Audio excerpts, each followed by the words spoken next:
In this lonely ass world, it's getting colder. I'm not going nowhere if I cannot take my boat there. My mind was bred a little different, yeah, from my own past. If I see heat, why the fuck would I wanna go there? Mama, I make you smiling.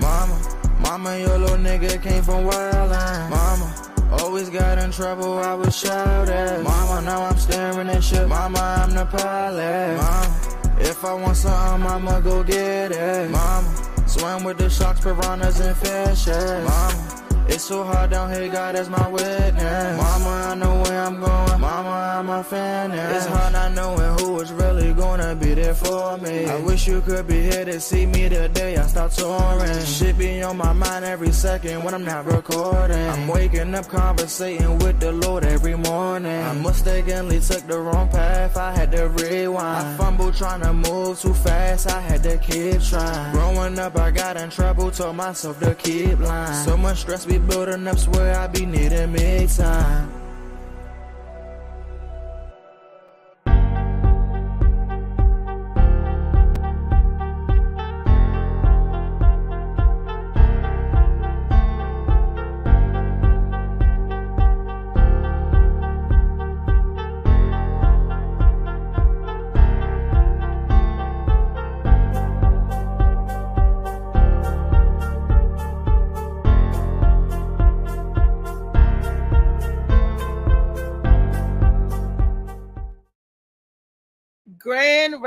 Grand rising, everybody, and welcome to Wellness Wednesday. I'm your girl, aka Reese, aka the best that ever did it, aka AM Morning. Then I start off with aka, well, you know, Althea knows best. Yes. Well, I think I do anyway. That's the Virgo in me, you know, like Keke Palmer and Kyla Pratt. You know, we think we know everything, you know. Virgos. Look at Beyonce. Look at Jennifer Hudson. Look at all these great Virgo females in September, you know. So anyway, this is Wellness Wednesday. Yes. And this show is brought to you by our one and only true sponsor. The true sponsor is Molly $1 Million Moment. Yes. $1 Million Moments. This gets you sea moss, baby. You can get the lemonade, the tea, sea moss, or in the gelatinous form. You can mix it in your own tea or drink. He got the smoothies and the ices, and it's good for you. When you ask me, baby, like Miss Arkansas asked us today, what is sea moss good for, baby? It's good for a lot of things. Trust and believe. Y'all do y'all research and homework on sea moss. And a lot of people say, oh, they can't get past the taste of sea moss. This is why I like this young man product, because this young man has won the taste wars.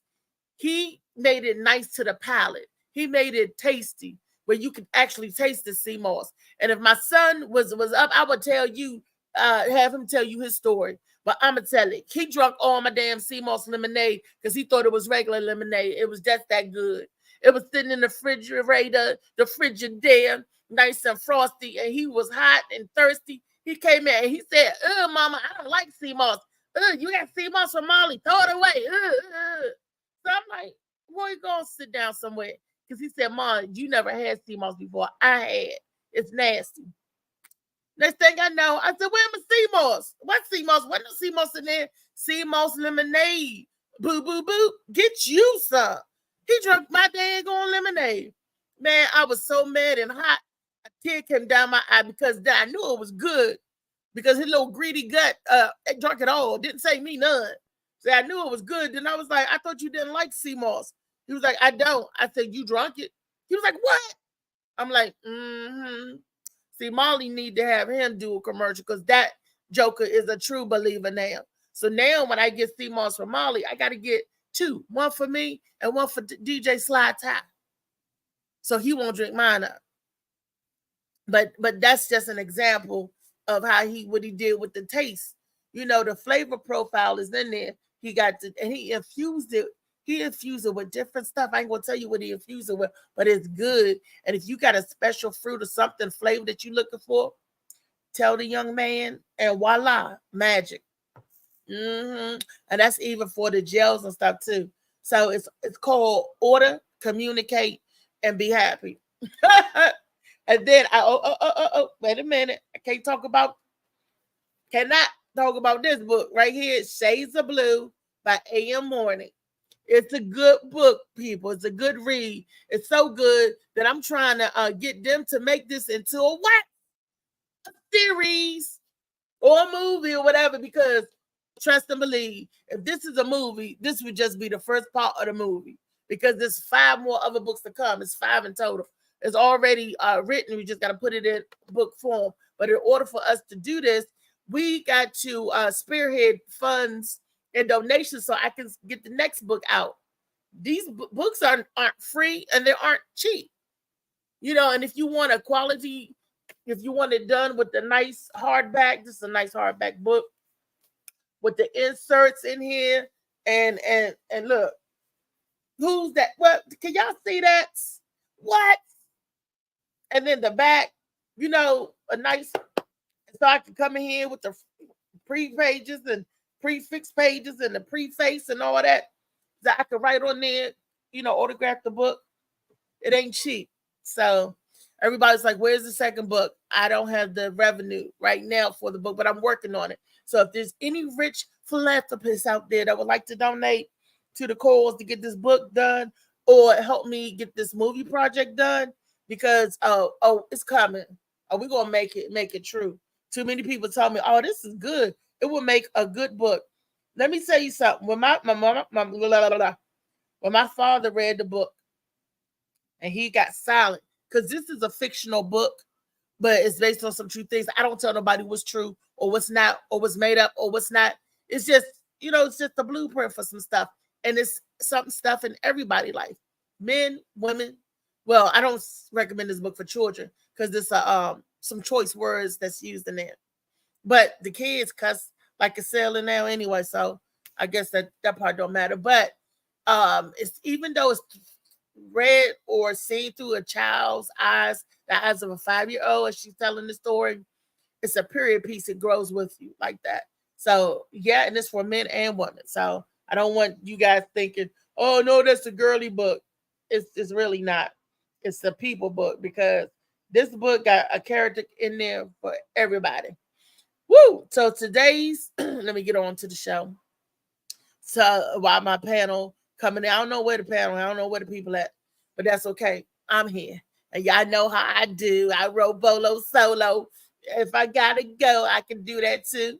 Or when my panel and my people come in, we have a conversation with them and with you all. So y'all know what I'm doing right now. Y'all know I'm sending it out for the people on IG so they can see, so they can get in here and look and take a peek at the show. It's on Facebook and it's on YouTube. But when you become my friend on IG and all that good stuff, hey Rodney, how's everything going? Rodney probably be working hard. He had a nice hearty vacation. Now his butt got to give his soul to the company stone. He working it out.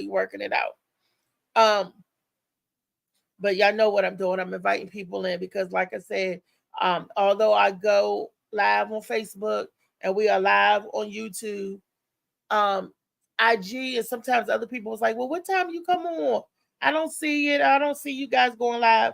So what I do, I take the YouTube link and I share it with people that's on Instagram that I know that's probably not friends on Facebook. A lot of people don't use Facebook, but they got an IG.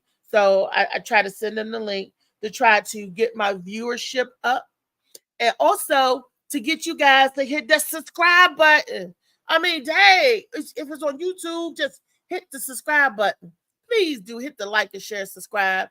I have over 400 views and stuff come in, but you're just looking. You're not subscribing. You're not participating. You're not sharing. All you got to do is like. That says, hello, Reese, I like what you like, or not like. Just communicate. Tell me something. And because I'm open. This is open to the public. This is not a private podcast. It's open to the public, and we are open for conversations to talk about any and everything, right? So today, I can't even see what you said, Rodney. You know my eyes are bad. Uh, how is baby? Oh, he's talking to Molly. He's talking to my king daddy. Oh, that's my baby brother. But y'all know he just came a parent to the second power. Okay, that's who's okay. They ain't talking to me. Long as they ain't saying nothing to me. Because if Rodney got something to say to me, he can know how to get it in on the show and say it. Okay, beast. I'm leaving it at that. But so today, you know, I thought I talk about loneliness because somebody say you alone because you want to be alone, blah blah blah blah blah. Well, I am not lonely. Lonely is when you're longing for your partner or companion, or you feel like you need that special someone that you want to walk with you through your journey in this thing called life. I don't have one of those. I don't have a boyfriend or a steady boyfriend. I have friends. Yes, I have friends, and that's what they are. They're friends. I'm not physically engaging with anybody at the moment, and that's my choice. And I'm glad about that choice because I'm not walking with nobody. I'm not partnered with nobody. So I have my friends. I have my good time. I have my dinner, my movie, enjoying each other company, and then I have my alone time and space. That's when I say good night, night, night, and I go about my business. Okay, ain't that right, Molly? Molly, to tell you, you know, just because you are by yourself don't mean you're lonely. And it's a nice, healthy thing sometimes for us to be by ourselves for our mental, spiritual, and sometimes physical. You don't have to be on the go, go, go. See, when I see a person that cannot enjoy quiet time with themselves or be by themselves, that's something else going on with you. It's not that you don't want to be alone or whatever, or loneliness, because like being alone and loneliness are two different things. I found some videos that help you guys out with this, so you can sort through the rubble. Am I a loner, or am I lonely? Do I want somebody? Am I, feeling that way? Because you could still be lonely in a room of people, because sometimes you don't feel that connection there and you feel like nobody gets you. But come talk to me. I'm your friend. I get everybody. I get it. But Mm, good morning, Molly Mo. What's going on? What's the good news? rising, rising. We woke up today. That's the good news. And if you Okay. watching this, you woke up as well. Comment, I'm woke.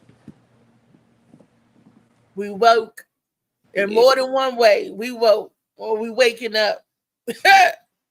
Yes. The topic I chose today to talk about or to expound upon is lonely. Low. Lonely. Yeah.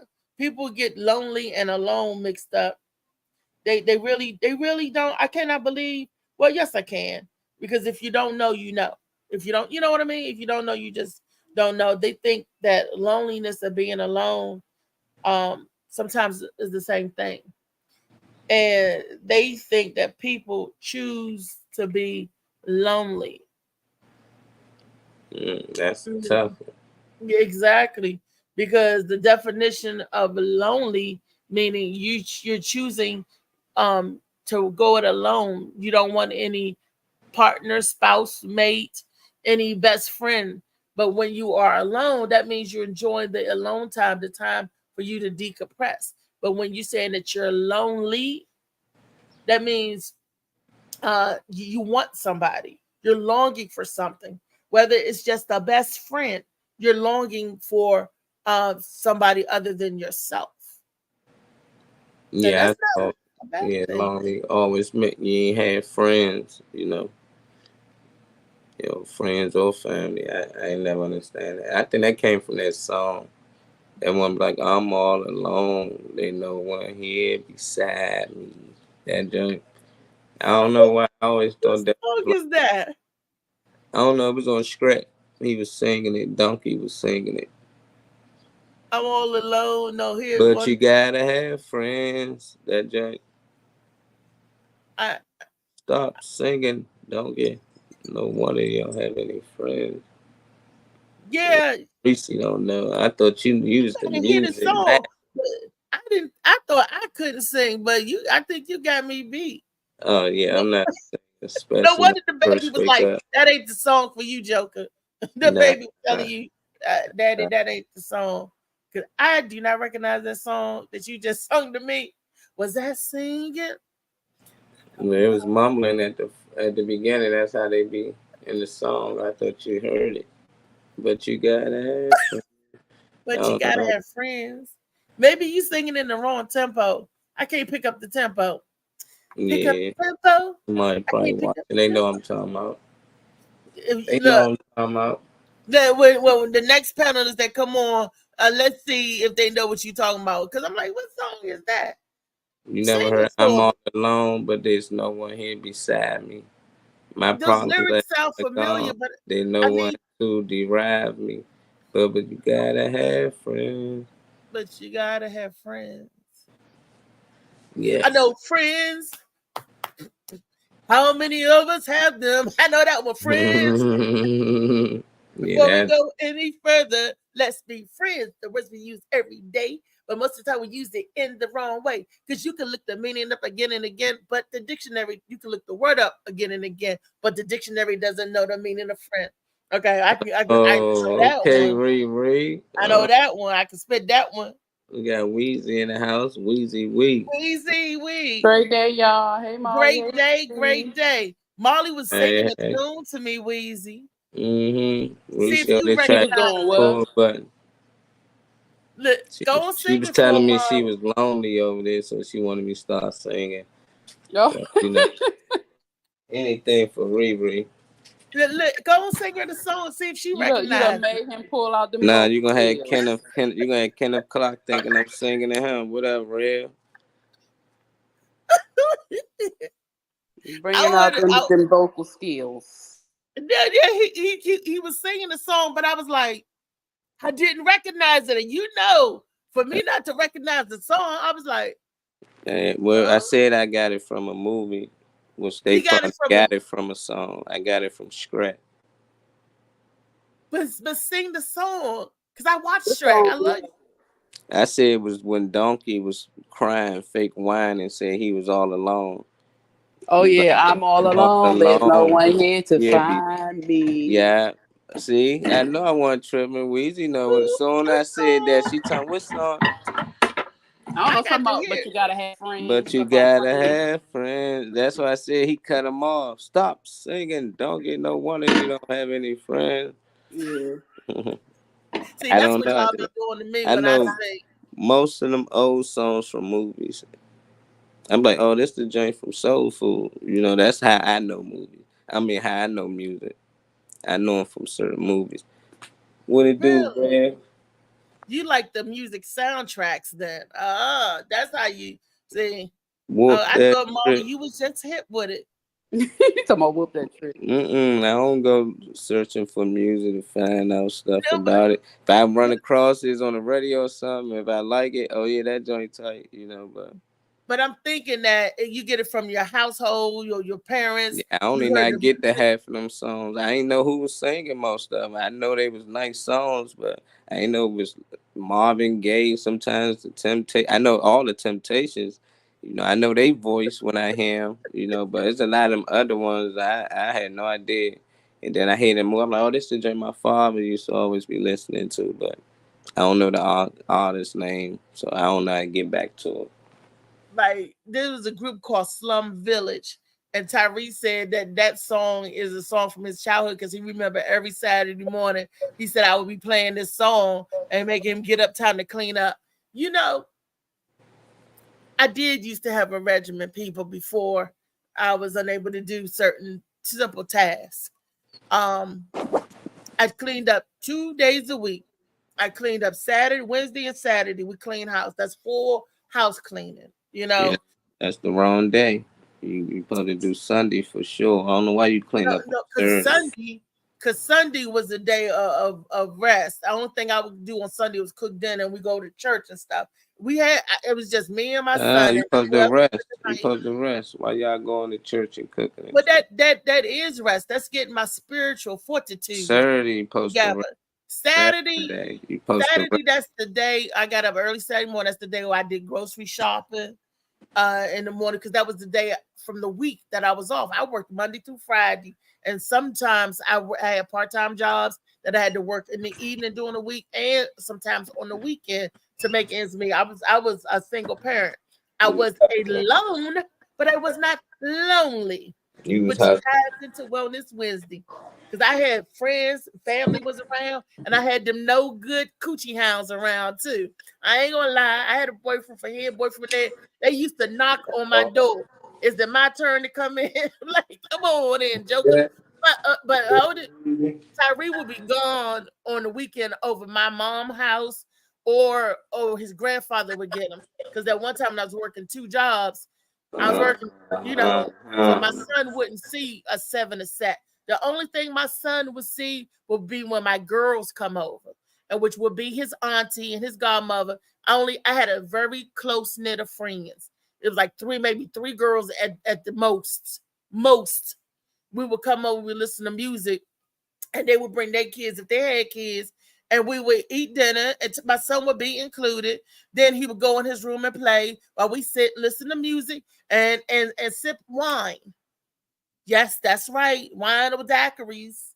Make sure to tell you, we would decompress from the week, and we would talk about what was going on, because a lot of them was lonely. They wanted a man on a constant basis and stuff, and they we feel like they needed one.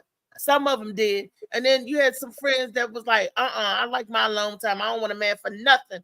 That's because they don't want to go through that heartbreak again, or that sharing again. So that's why some people pull back and be alone. But let's watch this first video. And then Weezy, when we get back, I'm going to ask you what your take on this. And Molly, you too. Let's start the first video, y'all. You gotta hit play on I got to start it. I'm sorry. Look, I'm getting used to this. I got to go to view. Molly, tell me I get it set up and then I forget. In 100. I had a wonderful life. Looking back, at the time, I just took it for granted. A century ago, when Olive was born, a woman's life expectancy was just 55. Today, it's 83. For so many, this long twilight is now being spent alone. My husband was my hand and my foot. You won't imagine, he did everything for me. Take me to church, bring me back. He's dead 5 years now. I'm here on my own, day after day, just looking at the telly. Imagine you sit down here and you don't have nobody to talk to. I never anticipated being 100. I had a wonderful life. Looking back, at the time,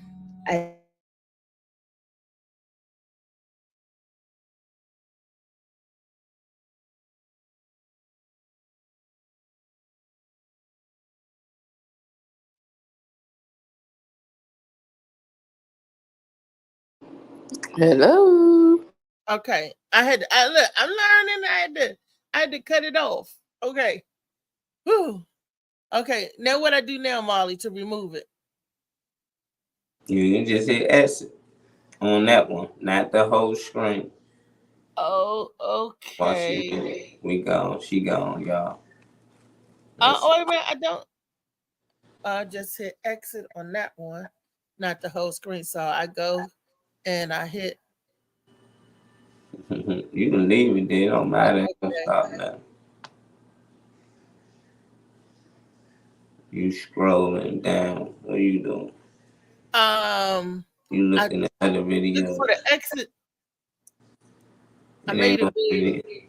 I made it big so I could see it. And then you ain't gotta worry about it. Just go to All back right, to I'm just yeah. okay. It's just okay. It's just there. I just don't know. I'll figure it at the end of the show. But I did that much. I'm learning, y'all. I did that much hands on. Kudos for me because I'm learning. So if I have to do something alone, I know, but I would never be lonely because I got too many beautiful friends and family in my life that love me. And for me, my friends, they are my family.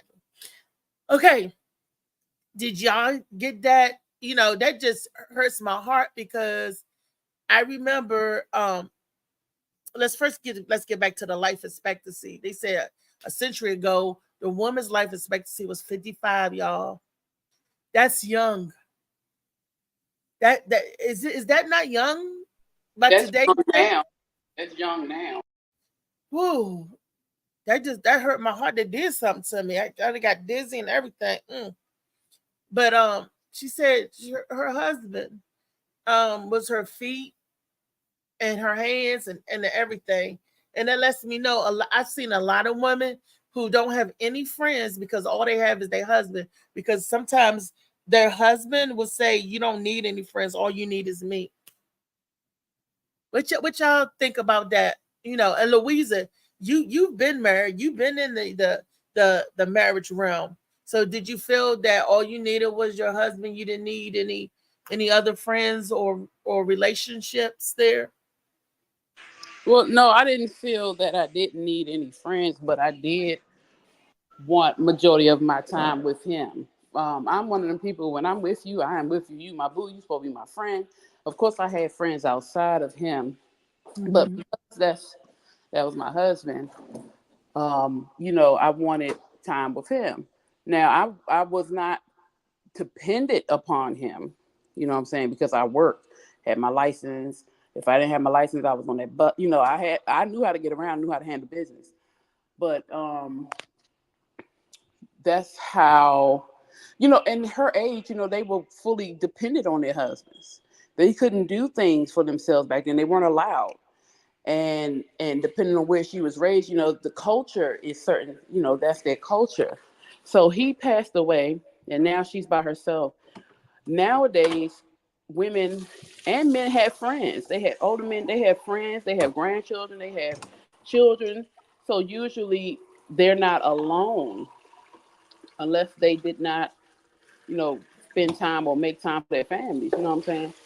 Well, But she's 100. Maybe and her maybe she family doesn't have passed. children. Maybe it was just him and her. Maybe I don't know. Maybe they didn't have a relationship with her. You know, it's just, you know, strange. And the fact that then they had friends, but they weren't, you know, like you said, maybe they passed away. You know, her job now, like she said, all she does is sit around and watch TV. Well, she's probably at the point where she doesn't want to go make new friends, or she doesn't want to go do things. They have so many activities now for the elders that if she was able to, she could go have a fulfilling end of her life. You know what I'm saying? Yeah. It's different. It's different now. But how is she gonna get around because she was so codependent on her husband? It's a hard thing. Now she's lonely and she's alone. You know, and that's very hard. That's hard, Yeah. Yeah. Molly. Yeah, I agree. That's hard, and I can't imagine because I'm only in my 30s and I lost a lot of my friends, meaning that I outlived them. You know, so she pretty sure she might had a lot of friends, but when you're 100 years old, they probably not around no Right. more. You know, she probably even had kids that she outlived. You know, 100 is a Yeah. long time. So, you know, at the same time, you might appreciate it because you got a long life. But when you outlived all the people you love, it's lonely, you know. So I hope, you know, she can come across a kid that she can mentor, somebody that she can just talk to. Like we talking about her. So somebody out there reached out to her and asked, can they at least do an article on her or a story about her life? And that might brought some type of joy to her that somebody's paying her attention. But I just Yeah. think she ain't got family around and friends no more. She probably outlived them. I agree, Molly. And maybe this will bring, maybe some people in her area will see this and come visit with her. Because sometimes people don't know you're by yourself. Yeah. It's a shed light. Yeah, that's true. I remember looking back, my grandmother lived 31 years without my grandfather because when he passed, he was only, my granddaddy was young. He was only 58 when he passed. And that was a very difficult time for the whole family. We were all mourning because he was our matriarch. My granddaddy was the head of the family. And I remember during the funeral and stuff, my grandmother didn't cry. She didn't shed a tear. So one day when I came home from work, I was like, okay, grandma, what's going on? She was sitting at her window and she was crying. And I asked her, I said, Grandma, what's wrong? She said, Wade left me. I said, what? I thought, you Oh, know, I'm like, Grandma, she was upset that he left her. And I said, Grandma, that wasn't by choice. Granddaddy got sick and died. You know, I don't know what she was thinking in her mind. She was like, he left me, you know, that was her mate for 20 something, for 30 something years. And now he's not 36 years. That was her mate for 36 years. And he's not there anymore. You know, she was grieving it in a different way. I said, Grandma, you want another husband? Oh, hell no, I don't want another man. She didn't, she didn't want another man. Not bad than that. But she was like, she said but one more stuff. she was like, oh, I'm not lonely. She was like, with us around, she was never alone. That gave my grandmother a chance to hang out with her friends more. Like my cousin, like her and Miss Gray, they would go they would go to the movies, they would go to church, they would they would do stuff, together. They got her more time to go to do stuff that she liked or wanted to do. I was taking her to bingo. I got her acclimated to bingo. Lord have mercy. Or at one point we was going every day of the week, but she was out at the movies, she was out at concerts. So my grandmother, um, stuff that she kind of shut herself off before when it was her and granddaddy, because I don't know why she didn't want to go and do these things with granddaddy. My grandfather was one of those go-getters. He was always going and wanted to do stuff. He even took his kids to Kings Dominion. My grandmother, nah, I don't want to do that. I don't want to do that. It was just so different. But when she lost her best friend, they used to be content playing chess, playing checkers, playing cards. It's just them two. But when he was gone, she lost her partner, her life partner. That part, but she was never alone. I asked her, I said, Grandma, do you get lonely sometimes? She said, hell no. So I'm like, oh, okay. It was like that. And she was like, hey, I ain't never alone. All of y'all niggas around me, she was just, and I was like, all right, Grandma, all right. So what I do, I leave the coop. I said, I'm taking me and my husband, but I still see my grandmother or still talk to her every day until she came to stay with me. Yes, I did. So my grandmother was never without me as long. She had me all her life. That's what I'm gonna say. Because she's since gone. Yesterday would have made 4 years of her going home or her getting her rest. Y'all know what I'm saying. Heavenly rest. And she had me, all her life. So was my grandmother lonely and alone? Well, on them last days when she passed, I believe she was, because we couldn't get to her, because of COVID. And I think that's why she wept. You could see on the video her weeping in her sleep. So, and I think that's why she wept. And we would tell the nurse, let her know we here. We didn't leave her. We didn't leave her alone. Because, I often wondered, did she think we left her like my grandfather left her, for her to say he left me? But when I was like, Grandma, I'm here. We didn't leave, and that was really, that's a tough thing to try to encompass. The physical body of us, it's not good for us to be alone, meaning without friends, without like Wilson was on that island. Like y'all remember Castaway? I don't think it's good for us to be cast away like that. But sometimes I think we do need our alone time. And if we could get a mate, a life mate, or a life partner to go through life and share life with, that's awesome.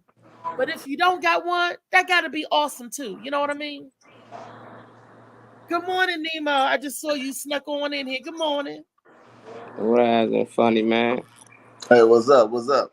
Oh, he don't he look like Nemo? I thought that was Nemo the late bloom. You look like your cousin. Don't they looking like y'all? Mm-hmm. Nah, I That's just funny, thought that man. was his Daydream. name or something. No, I thought when I saw just saw the top part of his face because I didn't see the the bottom part. I know, and I looked. I said, "Oh, that's Nemo." That's why I said, "Good morning, Nemo." Dave didn't even correct me. Dave did like, "No, Reese is me." It's funny, man. Yeah, because I know you know you got problems with your eyes and everything. So Thank you. We're talking about loneliness, being alone and lonely.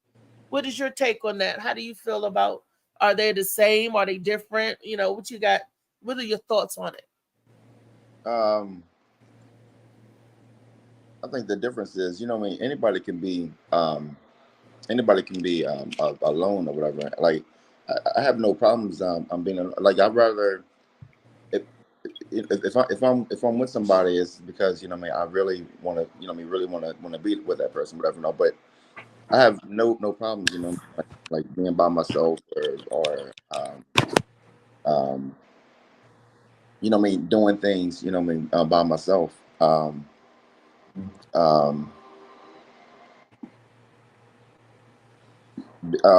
the difference between being alone and being lonely. Being lonely, to me, you want you know what I mean you got to have somebody or something like that. You know, like you would rather be with somebody that you don't like or something. No, just because you're not alone. You know what I mean? And Mm, mm, that's deep. You rather be with somebody you like just no, so you won't be that you alone. don't that you don't like. Just you know what I mean. Just like um, you know what I mean. You know, like you just see you know your friends or something like with somebody, you know, and just like you know what I mean. Just get a random person or something like that, or something off Facebook or something like this. This is this no, just you know, to fill that void of being alone or something like that. No, you know what I mean? Wow. So you rather Yeah. use somebody emotionally to Right, get off your emotional, your physical needs. You rather use them right. for that point, and then after you finish or you feel that your emotional, physical needs are met, you discard them. Yeah, yeah, They usually That don't discard them though. They keep them around though. They're miserable. yeah, You know. yeah.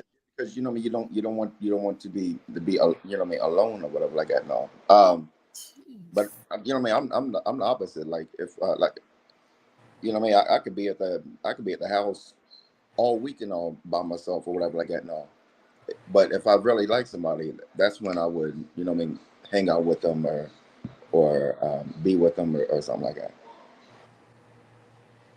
mm, mm, mm.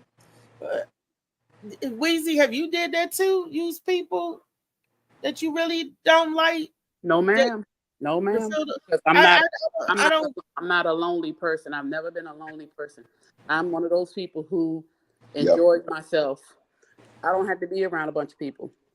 And I can be in my house reading a book, chilling. I can take myself to the movies. I will take myself out. I will chill out by myself. Hey, Slicky. The thing is though, so what I do say though, I say I'm alone, but I'm not lonely. Because at night Mhm. Exactly. you're in your bed by yourself. You are alone. You may want a companion, but I'm not gonna take anybody in my bed. No, if I don't like you or I don't want to do with you, you're not coming in my house. You know what I'm saying? Yep. Exactly. Yeah. I have Exactly. all these children. I got children, so I'm never alone, you know, as far as in the house. But as far as my personal life, I am. You know what I'm saying? But the thing at the end of the day, it doesn't matter because I'm not just gonna take any and everybody. I'm good by myself. And if we are together, then we're together. That means that I really love you, not just to have you around. Well, not unless I'm working because on the job I mean, I didn't like half of them people that I worked with, but I wasn't there to make friends. I was paid. Well, you ain't taking them home, so Yeah, they not in my personal life too. You right. No, Molly, I used to get lonely a lot when my brother played in Denver, Colorado. Like he'd be at practice for like 8 to 12 hours, and I'd be in the house bored as shit. I started just going random places, hoping I meet some nice people. Like I ain't just go to random people. Hey, how you doing? I just sit, and if somebody come to speak to me, I interact with them, and that's how I got to know people in the town and stuff. But I used to be lonely. I'm tired of being that just like bored. I ain't know what to do. I'm playing the game. That get bored. Watch TV. I was like, man, I gotta do something. That's why I used to ask my friends back home, like, y'all want to fly down here, like. Come hang. Oh, I can't even fly. Yeah, I'm on parole. I can't even do this. I can't do that. Or they got a job and can't get out. So I know how they get. I used to have tickets to go to the games. Like I'm talking about in the suite. I used to go in the suite and I ain't know not one person in there. It's cool. Sometimes it's a celebrity, but I don't know them. So it's like I can't really enjoy the night, the function like I want to. But as time went on, I started to meet some of the same people at the games and stuff. We started to get to know each other, hang out. But yeah, it can get lonely when you're in other towns and you don't know nobody. You the only one out there. You don't know where to go, where to hang out spots, where not to go. So I've been there before though. I felt that. That's true, Molly. But felt that's true. What's the word I'm looking for? Not lonely, but you felt not exiled, not bored. He was alone. He bored. felt alone. Bored. Bored and alone. Oh, I am so sorry that you felt bored and alone. You got me. You never alone. You always. I'm just a phone call away. Send a message in the bottle. Send for me. What up, Phil? Phil in here. Brenda. What's up, fam? Hey, Phil. Hey, Brenda. What's up? What's going on? We're talking about lonely. I'm talking about what? Lonely and loneliness. Yourself, difference. Hey, Reese. Also, you can also be with somebody and still feel lonely. Because you ain't got the proper connection because you just using them for the physical, like you said. Because if I'm with you and I still feel lonely, then I need to find a better partnership. If we in a partnership. But if we got to understand it, like me and Phil, we just slanging and banging, bumping uglies, then when I see you, clothes are getting ripped off, and then after we done, we be like, okay, bye. But that can be lonely too, because you're not fulfilling those other parts of yourself, your sensual side, your intimate sides. You just having sex, that leaves a lot of you out of it. That can be lonely too. Let's ask Phil. Phil, are you fulfilled when we fulfilling our obligations, when we doing what we do? You can be lonely in a room full of people. Don't get that shit twisted. Because most of the time when you lonely because you missing something that can't nobody else provide. So you need to work on yourself. And then when you go in and start looking for other people to be your fulfillment and stuff like that, that's generally not going to happen. So, I mean, like I say, you can be lonely. Being lonely is generally an inside job. So. That's if you're alone like that, if you're alone like that, because but being single is because I choose to be single. Because if I wanted to be booed up, I could very well easily be booed up. But like funny man Dave Green said, I may not like my boo. I may only be booed up just for the sake of being booed up. And how many of us, let's speak honestly, how many of us know people that they can't stand who they with? They just with somebody just to say they with somebody. Yeah. Oh, hell yeah. Hell yeah. Men and women. Yeah. Shoot, that's like Silly on Color Purple or whatever. No, she was at the time with Mr., but she still felt lonely because she didn't want to be with him. Well, she didn't never want to be with him. That was an arranged marriage. That was a shit. They put her in. That She was a didn't never real. want to be with me. That ain't choosing. She didn't choose Mister. Mister picked her out like No, So he she, didn't even choose her. He Her didn't father pick her. made him the take her father did, yeah, because yeah. Damn, he already Pop. broke her in.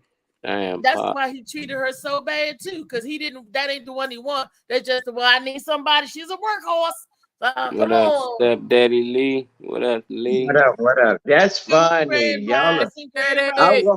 I came in at the right time on a good note. On a That good was note, funny. Color Purple, one of my all-time favorites. but let's Oh, see okay. what Brenda has to say. Then I'm going to see what you have to say since you heard what we were saying. Miss Brenda, what you think? Come on, Foxy Brown, run it to me straight. What were we talking about? Being Can y'all? Being lonely versus being alone.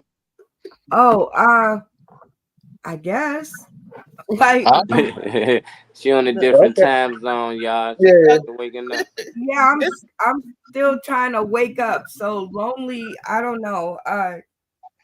I'm with whoever said whatever they said. right on, sister, right on. trying to wake up. Look, she agreed with me. She agreed with me. Yep. I agree with whoever said whatever they said. Okay, Lee. Can't go wrong with that. I don't know what was said, but listen, loneliness is from within. You can't be happy with someone if you're already lonely. They can spark some flames in you for a couple of days, and then you're going back to where it was because it's not you. Yeah. I'm alone, but I'm not alone. I'm happily single. I'm not a whore, but I could be. Not Yeah. anymore. Is that what you Huh? said? You're not a whore anymore. We say daddy whore. I'm stepdaddy. Wherever I lay my hat is my Daddy home. whore. You know, Stepdaddy was a Rolling Stone. Is that what you saying? I wasn't rolling. I was licking and a lapping. Let's don't hold it back in here. There you go. Mhm. Hey, you can call me Taster's Choice. You know Okay. I was always looking for a great head nurse. I'm like, I look for head nurses, you know. That's why she got them 15 heads on her chin. Yeah, I Shit. got a gaggle of 15 hairs on my The gaggle chin. of A 15. gag. I'll Wow. never forget that. That's cool. But I'm not lonely. I'm content. Only time I need someone is to cook, clean, and give me some sex, and they can go to fuck on about that business. You know Oh, That's what? it. okay. You just need service. Uh-uh. She looking for some service. Look, I used to feel like I'm gonna be honest. Hold on, let me share the Couple of layer la- for you a guys. couple of laughs. I'm gonna tell y'all something about me that y'all. I used to feel that I needed someone Go ahead. to feel complete. I used to have that messed up programming. I used to think if I didn't have a boyfriend, then that meant something was wrong with me. I had that messed up programming, because Right, we were yeah. told up, you got to do this, you got to do this, you're supposed to do this and that. And when stuff didn't happen the way that we was programmed that it should happen, then you start looking at, oh, damn, I must be messed up. I'm jacked up. How come this? How come that? And I found myself giving queen or king treatment to the bums and the dirters. Why am I treating this man like a king when truly he walks and acts like a peasant? Why am I throwing pearls to swine? And that's what I was doing. That's why I was getting hurt and misused, because I didn't understand me, who I was, my emotions, from what I was programmed to do to what I was feeling to do. Y'all get me? So for the longest, I didn't love me because I didn't like the person who I was. I didn't like because I didn't like how I was feeling the way I was feeling. But it just like an epiphany came over me. When I start loving me for me, can't nobody tell me nothing. You couldn't tell me nothing then. But you can't tell Althea McFarland, aka Reese Cup, aka A Morning, nothing about herself because I vetted all 52 years. Yes, baby, I'm 52 years. Looking fabulous. Hell, I got kids your age. Ain't that the truth? Ain't that the truth? All 52 years, I done vetted through the system, been through the cries, the tears, the age, the growing, and all of that to where I am to now. And I thank God for the wisdom that he put upon me now, because he was trying to tell me back then I wasn't listening, I wasn't getting it because I wasn't mature enough. But when you age and you get mature, you can understand the message and understand the assignment, baby. A+, A+. That's all I'm saying. And welcome and to the new me. And I'm glad that y'all got to see the new me and not the old hurt me, not the damaged me. Because I guarantee wouldn't none of y'all like the old Reese. Not unless you feel that, I was a different type of person. I was a different type of beast because I didn't know how to internalize what was going on in my mind, my head, the assignment. This is where I was programmed, and this not happening. But I always had a heart, and that kept getting broken and damaged. But I also did broken and damaged stuff. I didn't hurt other people in that per se, but I would fight you. I had a bad disposition. I was like a junkyard dog, so to speak. If I'm speaking frankly. On that note, we're more alike than before I woke up. Like, I listened to what you said, but I've never been the type to think something was wrong with me. So I'm on the other side of that. Like, I've loved and I've given king treatment to bums. But that was never a bad thing for me. That was just who I was. Like, I can't help what you are. I'm going to still be me. I'm just now more picky about who I give that to. But I'm never going to give king treatment to the bums. The bums. They were bums. But I've never been lonely, because I went from from having brothers and sisters. Then I went right on to, my uncles were my best friends, because my mama and my grandma probably had babies around the same time. And then I have my best friend, and then I have my son. So I didn't get a chance to be lonely. There was no chance to be lonely. Right now is the first time I've been alone. Like, I'm sitting in my room literally right now alone. But not really, because I'm talking to y'all. So you see how that, Absolutely. Have you ever been alienated and with the label as weirdo? Always. Mm-hmm. That don't make you lonely. You don't act black enough. You talk too white. Your hair ain't long enough. You ain't cute. You're not a part of this crowd. You're not skinny enough.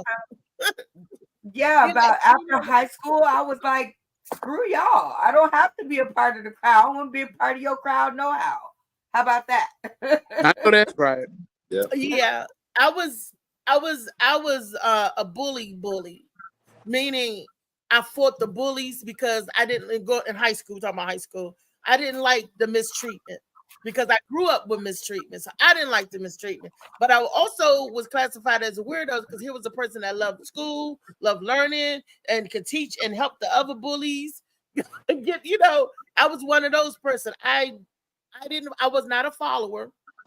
I was a leader because I wasn't scared to stand up for what I thought was right. But at the same time, I was shy as hell. But nobody knew that. Nobody knew that I had to swallow my heart every time I spoke in front of a class. Or I had to swallow my heart every time somebody said something to me, especially a guy. Nobody knew that though.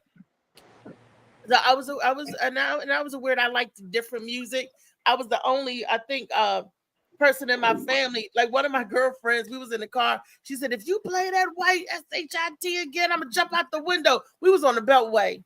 She's talking about she gonna jump. She said, I don't out there. No, you the only white black girl that's white. Oh, nobody listens to that mess.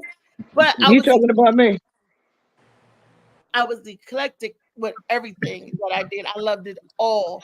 I just didn't have and I had white friends, black friends, Chinese friends, Asian friends, because I was everybody. I could be your friend, but at the same time, I was a weirdo. I was labeled, she's different. She's a weirdo. And I always used to think, nobody get me, nobody gets me. You know. Hey, Reese, I needed you in my school because I got bullied by a mentally challenged kid. By who? I got bullied by a mentally challenged kid. Now, in my defense, he was built and looked like Mike Tyson. No, he was built and looked like Mike Tyson. And every time at gym, I would go, you know what I mean, and get some water, and he'll smack me in the back of the head and say, my water, or whatever like that. No, I mean, I could have beat him up or whatever, no, but if I beat him up, you know what I mean, I'll be labeled, you know, the kid to beat up the mentally challenged kid or whatever. So I just ignored it or whatever like that, no. Yeah. You was bullied by a mentally challenged kid. Yeah, I was. Why didn't you just throw a stick and tell him go get it? That mentally challenged. Them kids are strong. That motherfucker. Hey, Reese, this is no lie. This is the time when Mike Tyson was the man. He had the haircut.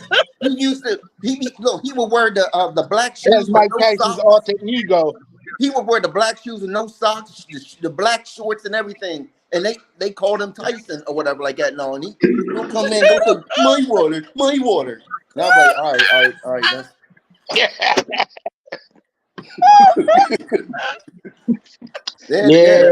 That happened for like 2 weeks. You had a rough childhood then, because I don't know what to say about that. I would either. Did he just say he got punked by? You stay thirsty or find another water fountain. Did he just say he got punked by? Mentally challenged. You call it mentally challenged. That ain't what I call it.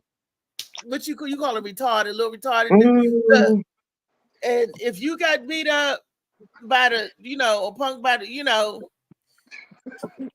well, I would have told on that joker. Well, bruh. Look at it like this. It's better than get beat up by a girl. So no, that's worse. You know it wasn't a girl.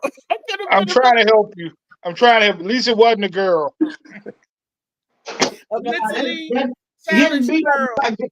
That's even beat. At least with the girl, he could at least. With a girl, he could at least bend down there and kiss her, and everybody go ooh, and everybody start laughing. But with a retarded guy, that ain't gonna work. You should have bought him a soda or something. Be nice to him. And let him hit the other people and go, my water.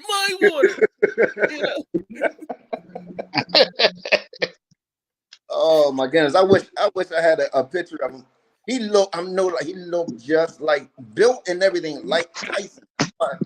You know what I mean? That is funny. Everybody will call him Tyson and stuff. Well, I'm sure you weren't the only one in the school he bullied. That was funny. Were you the only one in the school that he teased? I don't know. Like I said, it got to the point where I felt like it at the time. I would either stay thirsty or find another water fountain. Well, what did you do with the first time he hit you?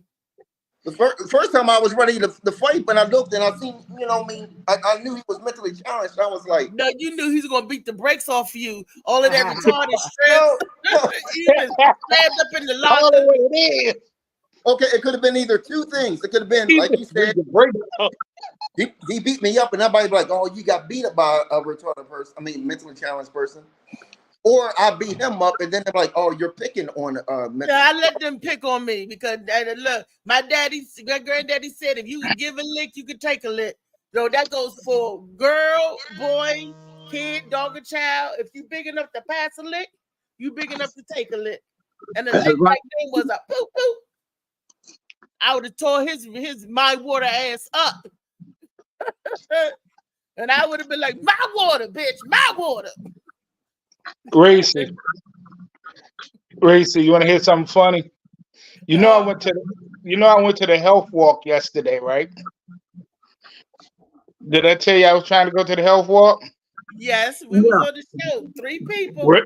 Brenda don't think this shit is funny, but the city councilman, the person that was running for city council that was supposed to meet us there, he didn't show up because he got carjacked yesterday. No. Yeah. Paul Somebody, John Paul John up on 16th Street. is that the ward that he was working in? He got carjacked in his own ward Yep. that he running for? Yep. You What mean the that he hell? running? You mean that he running from? They gonna be running in his ward now without a car. So hey, he gonna be walking the community. He gonna be the carjack to help him get more acclimated with the community.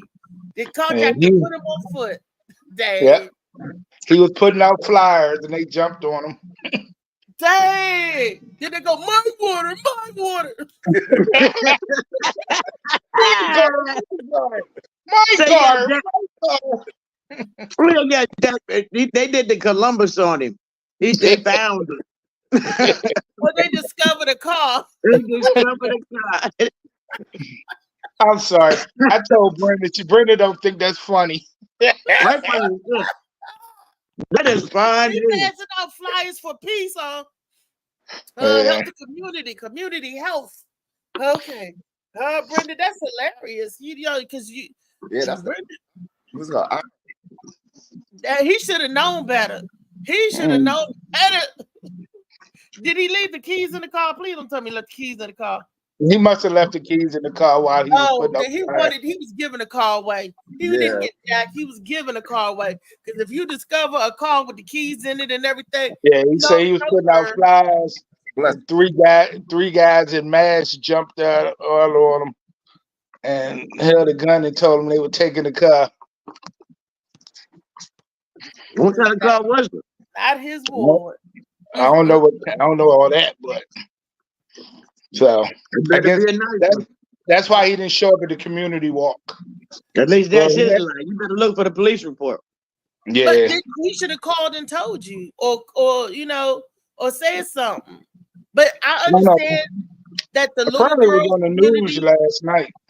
They got shot. The little girl that got shot. They did a walk for her community last night, a visual for the 3-0, the gun violence. All of this stuff is happening. We need to be on Fox 5 News. I'm gonna have to send another email to Fox 5 News. Look, I always swear and take credit that I got Joe Claire on Fox 5 because I used to be part of his Baz the Black morning show. And I wrote them a letter. I really did send them an email about Wisdom because he was on there telling jokes. I said him and Wisdom look good together. Y'all need Joe Claire on the show more often to get more viewers. I said because it definitely wake me up in the morning to watch him. I said, y'all need to find Joe a permanent job. Next thing you know, boo, boo, boo. Guess who got a job on Fox 5? Mm-hmm. I'm not saying it was my letter, but I'm claiming it was my letter because you wasn't on there, Joe Claire, until after I did that and sent what I sent in. Okay? So, and I didn't send it on the show. So I'm going to have to send a letter about what we're doing and trying to do to gun violence in DC because I'm tired of hearing about it. The mayor and stuff talking about it. Why aren't they talking about the program that we got coming in June? And they talking about the gun violence. We're trying to stop the violence and replace them with jokes.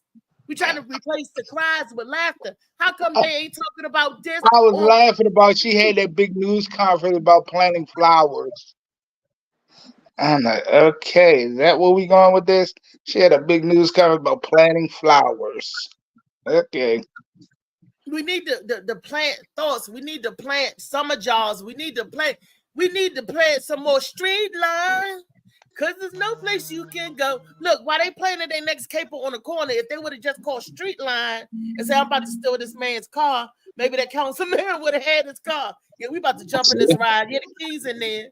You know, somebody on street line would have said, no, brother, or my sisters, don't do that.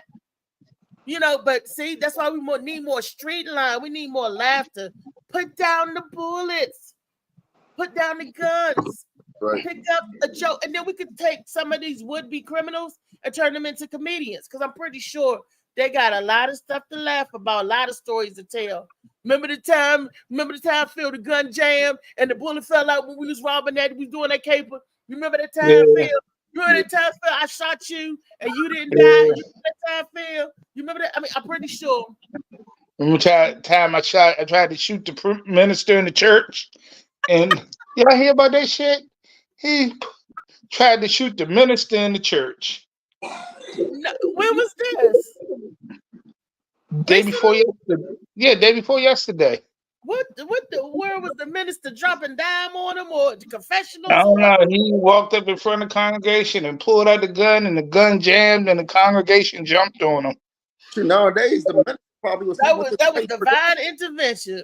I know that pastor said, "Thank you, Lord. I'm stop messing with Miss Janie. I'm gonna stop messing with Deacon Boswell's wife. Thank you, Lord. Thank you, Lord. I promise, Lord, that I'm gonna be a straight and narrow because a lot of jackleg pastors. What that pastor do? He jumped behind the pulpit. It said that the waters will save me. Ain't that where the reflecting pool or the baptismal pool I is? don't know what it was, but it was on the news. He wasn't no pimp. They said pimp in the pool. Not a pimp. A pulpit, the pimp in the pulpit. Oh, And the gun jammed. Yep. They said, look at God. Mm-hmm. You know that's what everybody's saying. Look at God. No, they said, can he do it? Won't he will? Won't he do it? Won't he will? Yes, he will. They started thinking, keep Won't he do it? won't he, won't. Won't he, won't. Oh, Lord have mercy. It was the choir. What's the next selection from the choir? Who will be? Oh, Got more members. Please. I am so sorry, Phil. I am not going to hell with you. Louisa, get us back on track because I'm you said I'm not going to hell with you. Molly got a video up. Molly got a video. Molly, we talking about loneliness. Phil gonna send me to hell. I'm not going with you.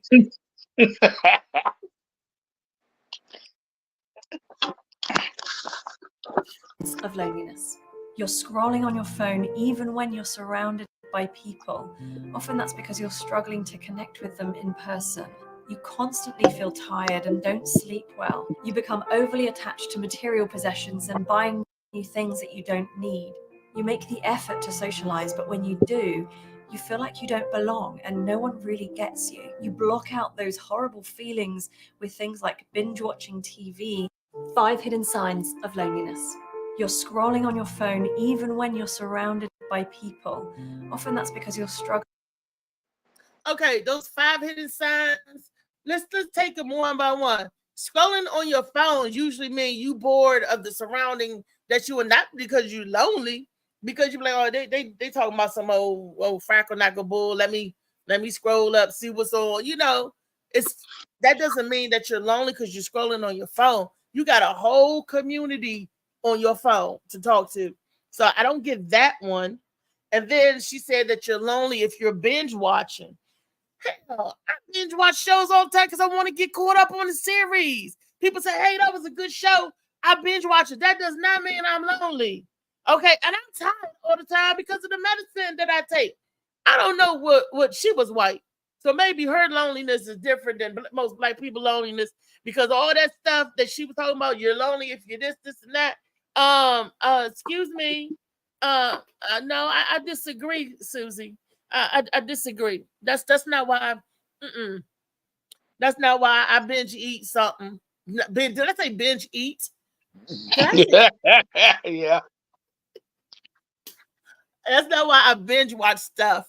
You know, you get you a little, because I can't eat like I used to no more, but I would used to get caught up on the series so you could talk about whatever. At a party scrolling on your phone, that's because I'm disinterested what's going on. That doesn't mean I don't know how to disconnect. And what was the other signs that she had up there? Molly, finish playing and play it out again. What was the other signs that she was saying? With things like binge watching TV. 5 hidden signs of loneliness. You're scrolling on your phone even when you're surrounded by people. Often that's because you're struggling to connect with them in person. You constantly feel tired and don't sleep well. You become overly tired and don't sleep well. I feel tired and don't sleep well because I'm always doing something or because of my medication. Tired and don't sleep well, that's a sign of loneliness. Louisa, what you think? When you tired and don't sleep well, is that a sign of loneliness? What'd you say, Reese? I said, when you are tired and don't sleep well, is that a sign of loneliness?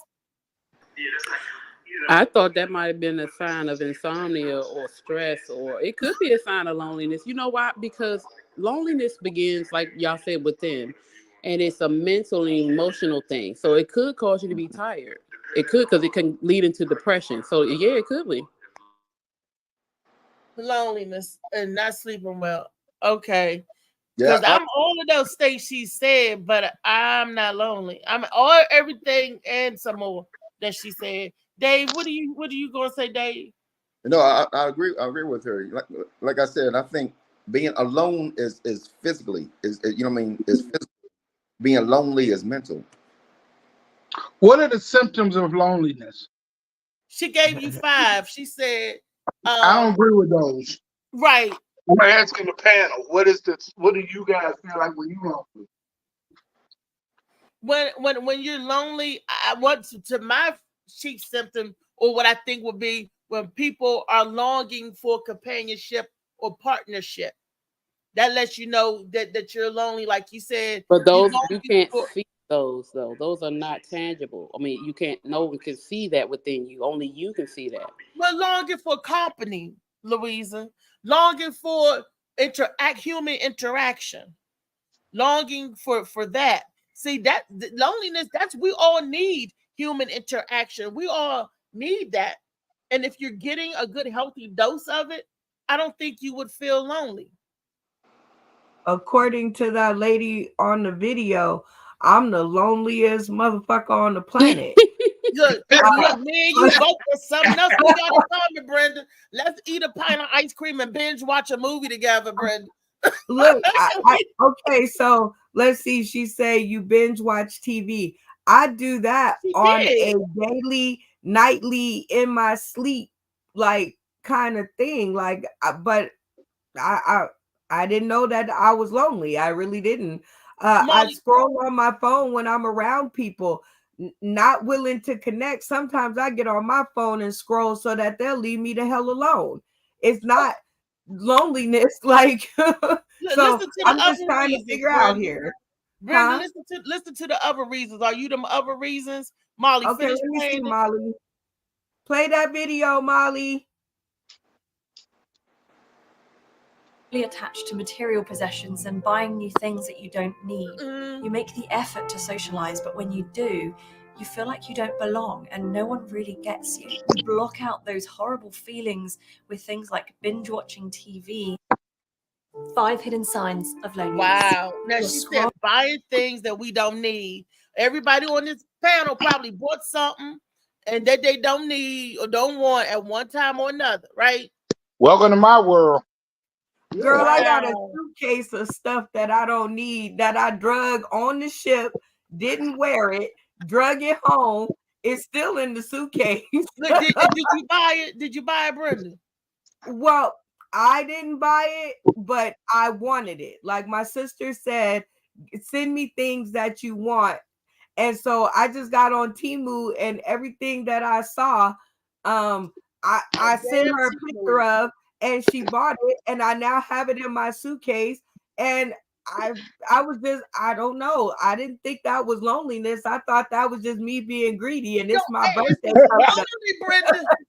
Your ass is lonely. That damn TV. I'm lonely. You're lonely, you just don't know it. Oh, y'all lonely. Oh, y'all lonely. That damn TV. Welcome to the club. Welcome to the They club. say lonely.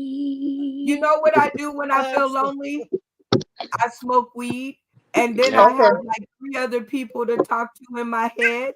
So I don't know.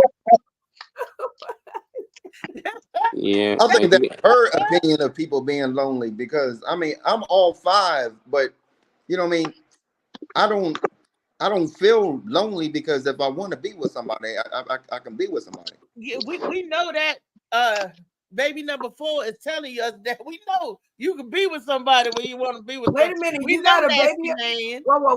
Whoa! You got a baby on the way? Yeah.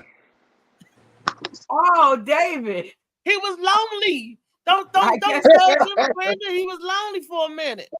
Everybody handles it in different ways, I suppose. He said it. He said, I'm gonna go and dig you out, girl, but after this, you got to leave. I got to get back to being lonely. I got to get back. Go on, get. Please tell me it ain't with the crazy lady that you was with on the show when I Stop first putting met. that man's business out in the street.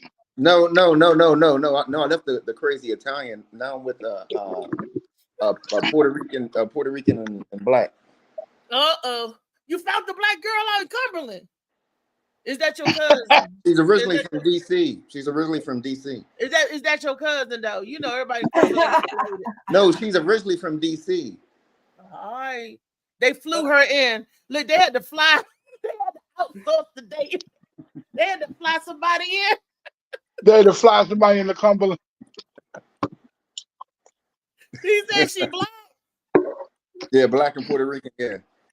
Black and Puerto. It's gonna be hot as hell today because it's hot in this apartment. And this is supposed to be on today, but why I feel like a damn quarter pound of Big Bite. Yeah, no, I'm not. All of these symptoms, I want to meet this woman, whoever did this video, because I'm like, you have a problem just because you name these 5 things. Like, I think that's your lonely ass. Like, just because that's you. Yeah, because I'm all of them things 6, 7, 8, 9, 10. Molly will tell you. But I'm Do y'all tend to be alone a lot? Is y'all loners? You know, 'cause I hear people say that all the time. Oh, I'm a loner. You know, I don't really be doing people like that. And then the things that you do when you're alone, then you're lonely. You can't be a loner and not lonely, right? I don't know how do that work. Some say when you enjoy your time, your space, some people enjoy watching movies. Because they don't like people. Thank you, because I don't like people. I really don't. That's because your dealings be with alone. people might have turned you off towards people. You know, see. But I don't feel like I'm lonely. How many people on earth? Billions of us. So you let 1 or 2 people keep you away from being around all people. Some people do. They don't. Then They you go alone. Am I alone? I wouldn't think I don't like people. I don't like a lot of people. I'm just saying, if you bored in the house and you ain't doing nothing and ain't nobody over the house, you tend to do all them things that people saying you do when you lonely. Wait, what do it means you lonely because you don't If you clean was up? lonely, lonely, what would be the things you doing in the house? If you were just in the house lonely and had nobody around, you would tend to do what the lady said she was doing on the video. That's when you are alone. When you lonely. Talking about the old lady, the 100-year-old lady. Watch TV. She tend to do all of these things. Yeah, because she lonely. And y'all tend to do the same thing she doing. She only doing it because her husband not there. Y'all doing it because y'all choose to do it. You choose to be a loner. I choose to be a loner sometimes. I want to get out, but I'm a loner. I don't think I be around people as much, and I'm fine with it. I tend to binge watch certain shows. I tend to buy shit I shouldn't be buying. Half of the stuff that she named, I tend to do it, and I know it, you know, but I don't mind it. I'm okay with it. I'm okay with being alone. I thought I was enjoying my liberties when I buy stuff, especially if you get something off of Temu. I didn't know Temu got them sales like that. They bait you in. They tell you get 5 free gifts if you buy so much of this. And you be like, oh, all I gotta spend is $200 and I get 5 free gifts. And you don't spend $200 and the gifts that they make you pick from, you be like, I don't want that. I don't want that. I don't need that. Oh, the magic markers. I do want them magic markers. I do want the magic markers. So I'm gonna buy $200 worth of stuff to get the magic markers. Damn, the magic markers. Oh, they felt magic markers too, Molly. Yeah, I'm gonna buy $200, and that's what they do. A lot of us are addicts. Some people are addicted to buying things. Some people are addicted to gambling. Some people are addicted to whatever, right? And Temu, because you spinning the wheel trying to get a gift and you gambling, and they have you, you know, they are matching all the times. You got this many minutes to buy this, and you can get these 5 free things from this list. And then you see something on the list, you're like, oh, I can get that free. You sound you got a lot of time on your hand. Really? Yeah, Temu a whole is lot of time. They keep sending me stuff because I keep clicking out of it. I'm like, I don't get this. Click, and you know, I can't hardly see. I'm like, let me get out of this. And they're sitting right back. It's on sale now, Reese. It's free. I'm like, what? Free? I think people who are lonely, I think people who are lonely talk about it all the time. Like they talk about being alone all the time. Like me, you would never know that I'm alone most of the time because I don't talk about it. Like, and I think people who are lonely, I think they, you know, they say it all the time. Like, I think the opposite. Yeah, I agree with that. Because a lot of times when you're lonely, people don't know because it's a quiet thing. It's not a good thing. People that keep saying that they're lonely, they're looking for attention. Right. Yeah. That's what they're doing. And so Right, when you 'cause they talk lonely. about it, they looking for the wrong attention. If you truly lonely, it's a shame upon looked upon thing, quote unquote, to society. So we don't go out and broadcast that we lonely. Oh, I don't know about y'all, but when I'm lonely, I broadcast it because I don't want to be lonely no more. I let people know I am lonely and I need some, you know, affection, attention, But companionship. is that lonely or is that horny? Yeah, I was gonna say, I think mistake. Foxy Brown be over there horny. Okay, attention. Well, I think of it like this. Like, I guess maybe I'm not a good person on this subject because I have just not been lonely or alone. Because if I even think that that's the problem, I go out and fix it. Like, I don't stay in it and just say I'm lonely, I'm lonely, I'm lonely. I go out and, you know, I was on the boat with my sister and she kept leaving me. Okay, like I thought I was gonna be the one that had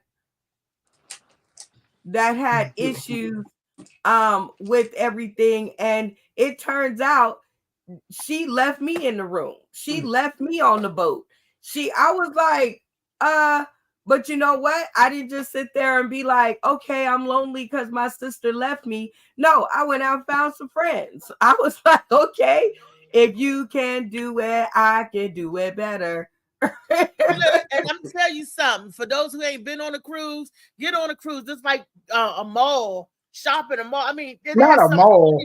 Really? Is that what you gonna call it? A mall? It's a mall on the water. They got clubs. They got shopping. I was on the cruise playing bingo. I was in karaoke, singing karaoke. I was in the comedy club heckling the comedian because he wasn't no good. I need to go to that mall. Everybody I was really? I was enjoying myself on the boat. I was eating at all times of the night when I shouldn't have been eating because you came on the boat. You came. Reese said the text talking about, I ain't know this boat had a stripper pole.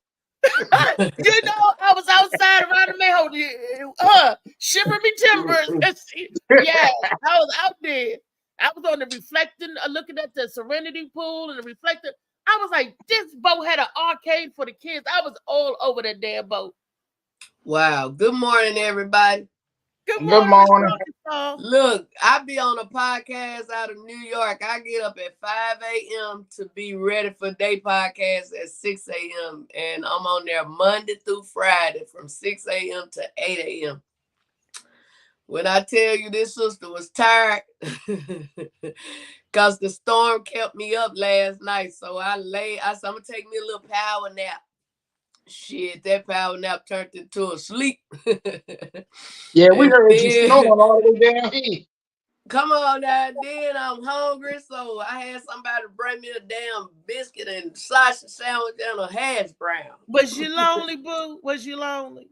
I ain't never lonely. I got two hands. See? That's horny. Miss Lady.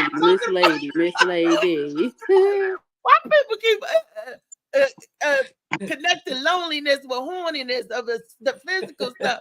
That's because you ain't getting, you ain't getting the skippity fap or the nappy dugout don't mean that you lonely. But you know what, sister? I'm just joking. Out of my 55 years of living, I only played with myself one time. And when I tell what you do the other time? Be quiet sometime, man. Shit. Listen. I ain't never quiet in my life, but go ahead. Listen. It felt so good. I ain't gonna lie, it felt so good. But once I got done, Oh my God, I felt so nasty. I wanted to cut my hand off. I ain't want to touch my refrigerator, my bread, my nothing. I wanted to just cut my hand off. So I started calling brothers to come play with me. I wouldn't do it no more. Like my t-shirt said, I got a t-shirt that said play with it, but don't play with it. Come on now. So you butt naked almost play with it, but don't play with it. Get down and get to work. Come on. And I thought that line around your building was for lottery tickets. Shit. Miss Arkansas. Well, I'm celibate, and I'm happy that I've been celibate 2.5 years. So that's a good thing. And I don't masturbate because I don't get off on it because I know it's me touching me. It never thrilled me. I could never get into it. So they said, well, Reese, what you do when you horny? I go to fuck to sleep when I'm horny. Right. That's what I do. You know I what? put on my little Prince, sing International Lover. The next thing I know, me and Prince on a cruise. But at that time, Prince is looking like that dude that played Aquaman. What's his name? The big Jason Momoa. Prince is looking like that with his face. You got a lot going on in your head, don't you? I got a beautiful mind. That's a beautiful. I wake up like this. Ooh, so like I was really doing something. Oh, wow. You know what? I'm enjoying my mind. This conversation has hit the bucket. I don't get lonely like that. And real quick, Reese, hold on. Yes. So, Miss Arkansas, Mama Arkansas, do you think that? No, you know why I said because we kind of Mama and Baba is a sign of respect. So, Yes, it is. In the culture. So, I'm ready to start calling all y'all that anyway. But do you think that came from a religious background? Because I notice a lot of women, because though they, men are in the church, mainly we are, and we tend to get manipulated when it comes to anything sexual, that everything we do is dirty. Self-pleasure. Go ahead. Self-pleasure is not dirty. And you shouldn't have felt dirty. I'm pretty sure some underlying things back there. Now, I'm not saying you have to do it. You don't have to do it. Right. But you shouldn't feel dirty for nothing to do anything with that you do to yourself. I don't think it had nothing to do with church or God. I just know I use my hand to eat with and all that. Mm-hmm. And but you also use your hand to wipe your butt. So I know it, and I wash my hand, but at the same time, that's because I done pooped, not because I was trying to dig in there and get a jack off back there like some people do. You ain't gotta dig to release yourself either. Listen, baby girl, listen. I'm just gonna say this, baby girl. What Each his own. Go ahead. Doing it, do it. But I say that because I don't want people to feel, because I understand where you're coming from, though. Me personally, I know, but I know a lot of people like that. Really? When I talk on here, I'm talking about me. I know, I understand. You know what I'm saying? I ain't talking about nobody else. I'm talking about me and my cat. No, I understand. I understand. But I appreciate you asking that, because it do confuse some people that might want to play with themselves or whatever. I'm just talking about my experience with it. So would it have been different if you didn't use your hands had you used the toy? Well, I done used that too one time. I think I had that the same time. Oh, and good. That almost scorched my little click. You said you a good old time. I didn't know what I was doing. I need a cigarette, left man. a burnt mark. Look, don't mess around with the rose, because I heard the rose. I saw that thing what it looked like. It sucked and moves in and out at the same time. I said, "What is that?" It looked like an alien, and the ladies put it on the Mizawagi. I'm just gonna tell you like this. Hey, each his own. But if I had to choose, and I'm gonna choose, I'd rather have a man in me. No, I agree, 1,000%. I do, You know but what I'm sometimes saying? you Whether can't. he touching me, I'm not just about to be going out here grabbing no licking me, dude to do what whatever I he can do doing for to me. myself. Let it be him. Look, now I want to ask y'all from a germaphobe standpoint. Now, y'all said the poop is You need to bad, ask Brenda. the orgasm part bad. No. Ask the person, would you rather get hit with a sack of poop or a sack of jizz? Give me the jizz. What? Wait a minute. What? Where did that come from? Jizz. What the hell are you talking about? Yeah, the bodily, the coochie. Whoa, wait a minute. You know the fluid. She said, wait a Because minute. the poop is worse. The poop is more unsanitary, got more bacteria in it than your ejaculation. So I would rather get hit with the ejaculation versus getting hit with the poop. I don't want to get hit with none of that shit. I mean, if I choose what I had to put my hand in, if I had to touch jizz, that's what I call ejaculation, juicy coochie juices or penis juices, I would rather touch. I feel like prayers in order here. What you say? You feel like what? I feel like prayers in order here. This Yeah, I know, right? Spread spread the holy oil everywhere. I would rather touch because I want to see y'all get oily myself. But you nasty. You know what? You're trying to get your jizz. I would rather touch your jizz than your poop. I would rather. I know that's right. Me too. Anybody's. All that bacteria and the waste and bodily waste. Ooh, no. But you know, sick people out there. But we're talking about lonely. Does that mean you lonely? I had sick people do sick stuff. When you ask people to do special requests, did that mean you lonely or you mentally scarred or something? No, you might just want it. You know what I'm saying? Yeah. Okay. She might best be feeling the need for something. And you know what? All joking aside, over my 55 years of living, I done had my share of men's, and I done had a few of them that I can think about and get moist. That you can think about do what? And get moist. And get moist. And then what you do with that moist, you go to sleep and you dream about them the rest of the way. I don't even dream about them. That moment is that moment. Okay. And then, like I say, let me put it to you like this too. I don't know what go on in y'all state or town, but I've been back in Arkansas like 2 years now. I done ran into a couple of them. They ain't turned out to be shit. I'm playing them like the scratch off. Some of them gonna be worth something. One gonna be the jackpot, but right now $2, but you get $2. It's like come on now, right now that ain't shit.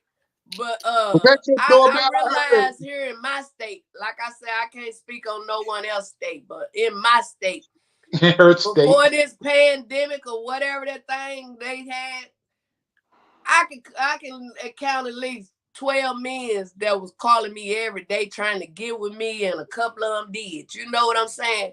But now, after that thing done happened, these men are with their wife, they baby mamas, they girlfriend, they other man, or something. They is rare. You hear me? And they ain't none of them out here no more for real. That's running around talking about they single and ready to meet. You ain't in the right geographical area. Didn't I just say, damn it, in Arkansas? Well, I know not to go to Arkansas looking for no man because y'all dried up down there. Well, not necessarily. Let me tell you this. What part of Arkansas are you? Are you in Little Rock? I got 3 of them, but I'm talking are you in Little Rock? What part of Arkansas are you in?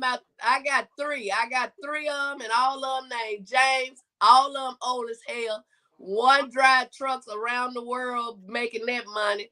The other one is a professor here in Arkansas at the college, and the other one live in St. Louis and retired.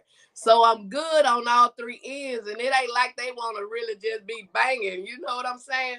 One of them don't want to do nothing but suck a titty, so I give him Miss Arkansas, I hate to tell you this, but this is your life. All 3 of them are on this call right now. No, one just dropped off me. She didn't mention the 4th one. She didn't mention the 4th one. She didn't mention Lil James. That's the one to blow the back out. Come here, Lil James. I ain't got him the back blower.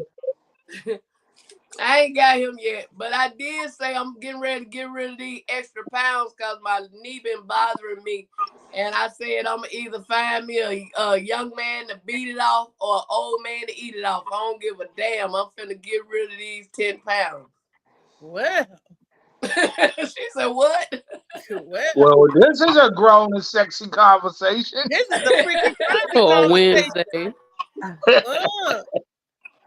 I told you, Phil. I'm just letting you know what's going on with me. I told you, Phil, when I get on Reese's show, Like one person go down the rabbit hole, then the other person follow them, and then on and on and on and on. Uh-oh.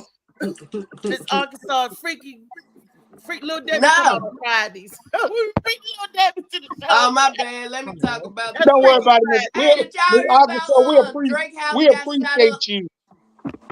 Uh-oh. Did y'all hear about Drake House got shot up and one of his security guards is in critical condition? Yeah, that wasn't nobody but that girl he was with last night. That was nobody but a female scorn. No, I Why think you it was say one that? of that other person that he. I ain't gonna even say they beefing. Sometimes people just do stuff to be doing it. Kendrick. I No, don't think he had that was nothing. one I of don't his think he. plans. No, I'm saying I don't think he had nothing to do with it.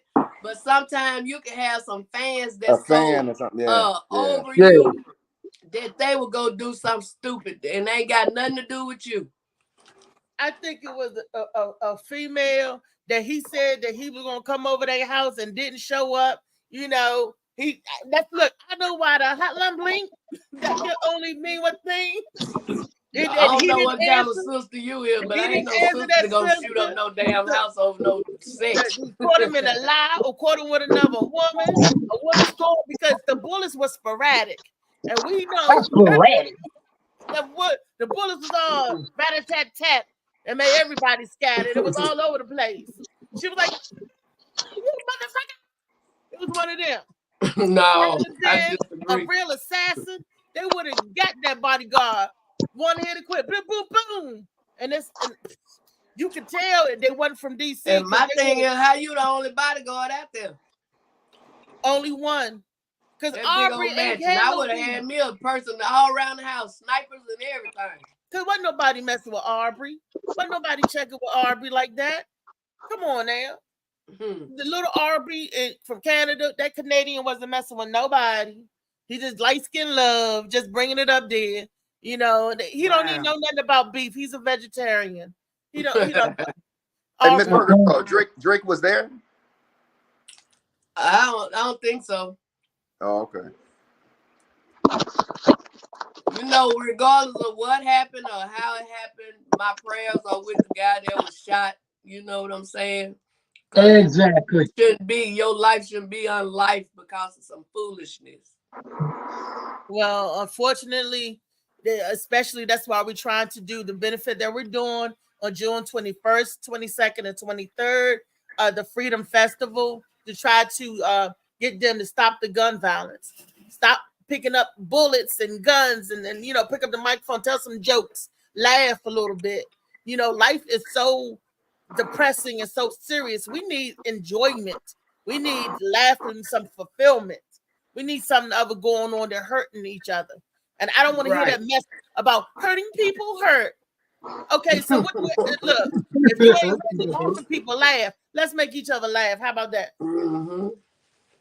And we're going to do a magnificent job of that because people are too stressed out these days. They stressed out over all the little stuff that don't matter. It don't matter. And I keep trying to tell all these people around me who keep trying to tell me that it matters. It doesn't matter. Because you know what? I shut this bitch off and I shut all of y'all out of my life because I'm not doing if we ain't laughing and having a good time, then you need to go out of my hemisphere. Period. Not the hemisphere. She putting you out the Milky The Way. whole hemisphere. You need to go. You don't know how to laugh. You don't know how to laugh and have a good time and have fun. Then you need to go. Because as soon as you get mad or, like you said, hurt people.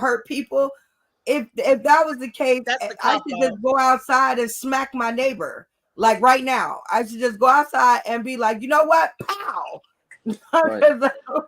I have plenty of things on my mind, but yeah, shout out or prayers to the people at Drake's, because I don't know why he was out there by himself.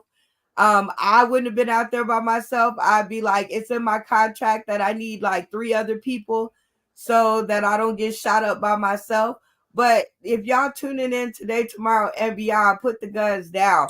Like, go back to the old school where we used to just throw them bows, you know, just go and yeah, get into a street fight and let that do it. Like, And you know what, But sister? that's I the tell you thing. what they They can can't. do.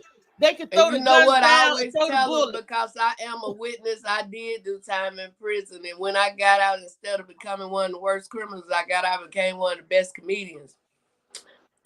Trouble is so easy to get in and hard as hell to get out of.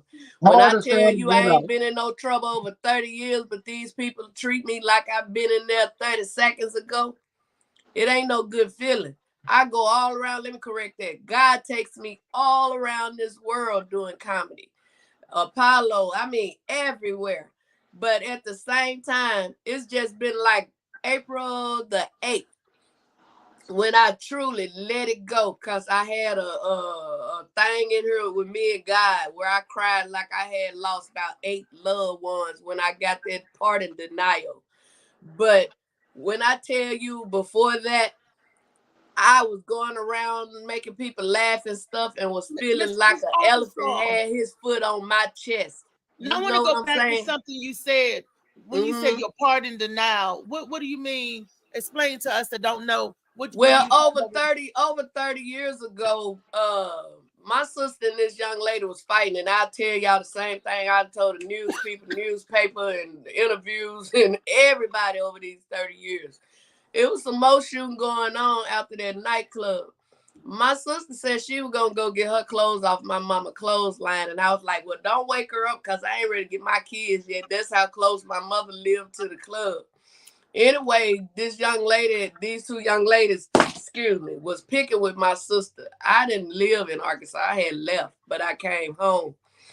And like, when I ain't smoke marijuana, I just pretty much sit back and observe. And I noticed that when I had my feet in the chair, this young lady had hers propped up. My sister shouldn't have been out there doing the slides at 6 months pregnant, but she was. Old girl kept bumping into her. I got between them, told her to bump me.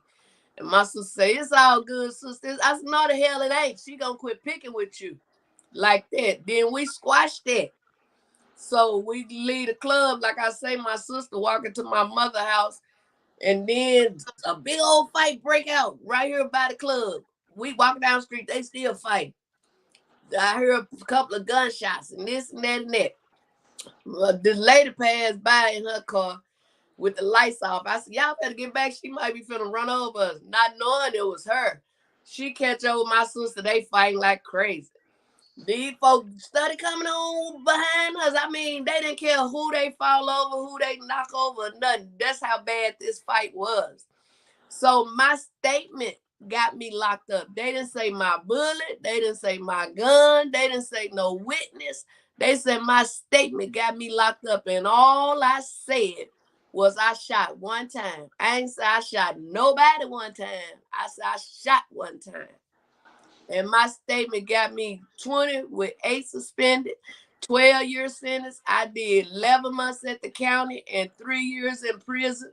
And while I was incarcerated, my mother went home to be with the Lord on my birthday. I almost lost my mind.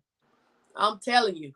And I got in the choir. I got my class A. I did everything I was supposed to do right when I was in that prison, because I wasn't no bad person when I went to prison. So it wasn't hard to be a good person in there.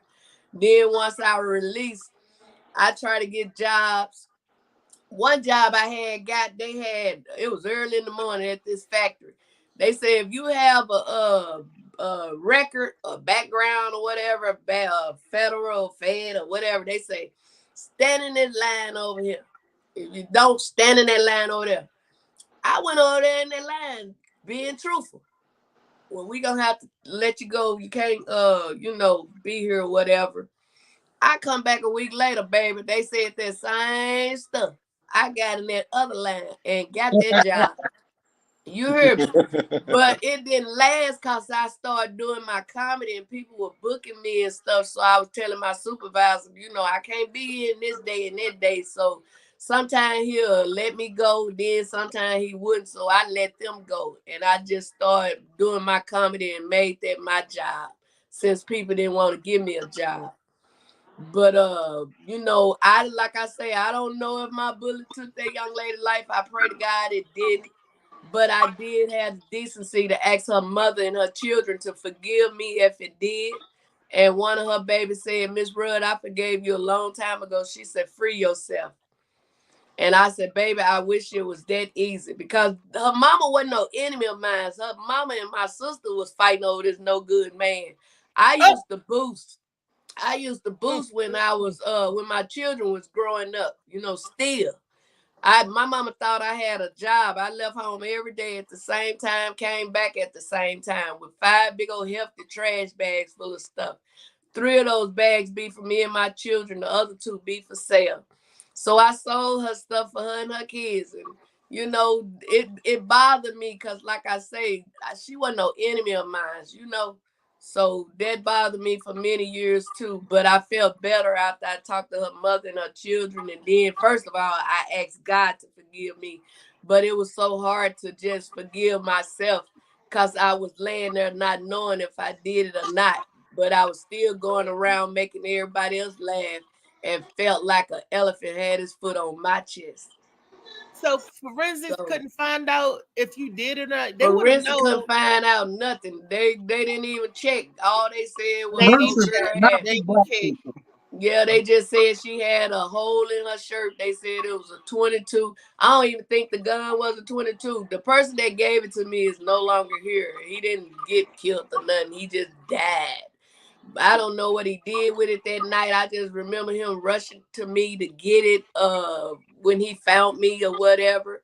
You know, I don't know if it already had a body on it, or I don't know nothing about that gun. I just know that I was told they had one and I wanted one because I was never afraid of nothing. You know what I'm saying? Even though I was a good person, I still would fight because that's what my brothers taught me to do. Yeah. See, put the guns down, people. You better put it down. I'm telling you, if you don't put it down, I'm telling you, it's so hard getting out of that place. I had to sing in the choir. I had to do all the good things in there, get my class A and get in different programs and stuff like that. And, you know, I just rather go around the world now bringing laughter, you know, because you never know what someone's going through. Somebody can be ready to do something to somebody or to themselves. I had a young lady at the Apollo when Monique took me to the Apollo in Harlem, New York. We was taking pictures with everybody, and then I just branched off from her and went started taking pictures with people on my own. I saw this young lady at the end of the line. It looked like a Six Flag line. That line was so long. I went over there talking to that lady and just sharing the goodness of God, what he have done and doing for me. And she told me, she said, you know what, ma'am? She said, it was my intentions to commit suicide until you spoke to me. She told me that, y'all, when I got back to my hotel room. The young lady put that in my DM on Instagram. I screenshot it. She said it was her intentions to commit suicide until I came over there and spoke to her. So you never know who we are helping. You know, that's why I don't mind sharing what God have done and doing for me. I talk a lot of crap, you know what I'm saying? But when it comes down to being real and all that stuff, I have to let it be known. Because I figured TMZ and all them other people ain't going to get a chance to tell my story.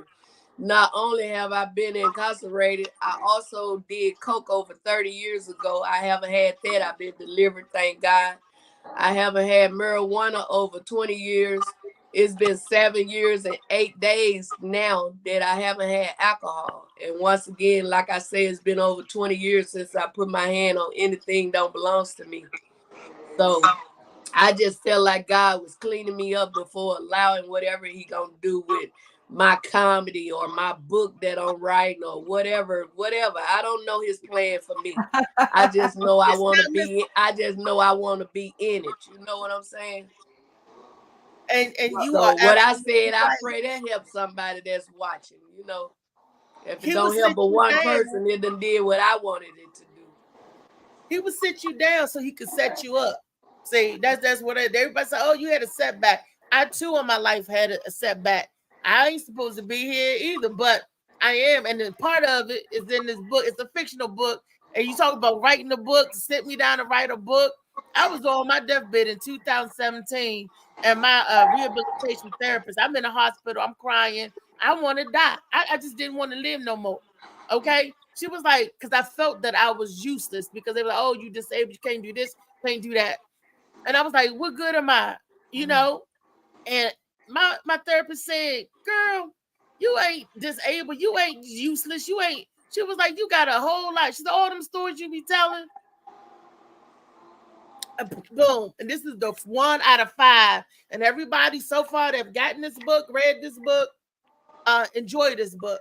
So you know what, sister, not cutting you off. I've been writing one for 30 years and I'm going on and get it published and all that stuff. But you know, all my years haven't been happy-go-lucky. So I put the pen down, I pick it back up, you know, and I told him the title of my book, you know, my favorite gospel song is I Won't Complain. So the title of my book gonna be I Won't Complain, From Prison to Purpose. You know, I have a purpose in life now, you know, even though I went to prison, I got a purpose in my life. God has a purpose in my life, not me.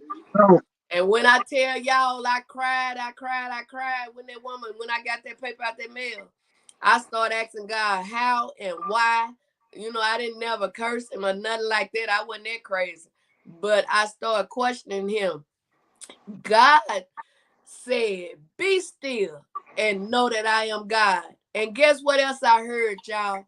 I heard my mama, may she continue to rest in peace. I heard my mama say, get somewhere and sit down. And oh, baby, I got myself together and had to ask for forgiveness. And when I asked him for forgiveness, he started bringing things to my remembrance. How I took you to the Apollo. How I had you to do a show with Ricky Smiley with over 10,000 people. How I had you on the airplane above the clouds telling jokes to these people. How I done had you on this TV show and that TV show. How I done blessed you with 11 grandchildren. 4 grown children. The 2 times they said you had cancer and I told you didn't have that. You know, he just was bringing it, y'all. I mean, it wouldn't stop. And oh, baby, I was just really balling then because I had to come back to my senses because at the same time, I'm a true believer in him and I have experienced different stuff he have said. Like he said, when I clean you up and you go back out there, the spirits come back 7 times worse. Yep. Baby, I done tried it 3 times. That's 21. That's right. So Yep. I was like, oh, Lord, let me get myself together because I cannot see 28 because I couldn't stand me when I was at 21. And I sure wasn't going to be able to stand me at 28.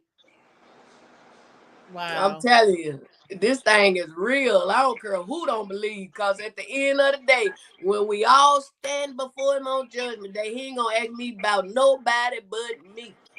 Exactly. Yep. Facts. Your tape is the one you're gonna watch. So that's why I go hard when I get on that stage. I make sure I make people leave feeling different, make them feel better, regardless of how they were feeling when they came in there and got in that seat. Okay. I do have a question. Y'all ever have a person like approach you and their energy is all crazy, and do you ever feel it in your heart that you have to speak to them and straighten it out before you leave their presence? Oh yeah, all the time. Well, you know, sister, I can use some of my family members in this one. You know, I be knowing in my spirit I ain't did none of them. You know what I'm saying? But so I can sleep good at night, I'll go to them and ask them for forgiveness. Now, if they forgive me or not, that's between them and God. I done did my part. But you'll be able to get a good night rest when you be the bigger person.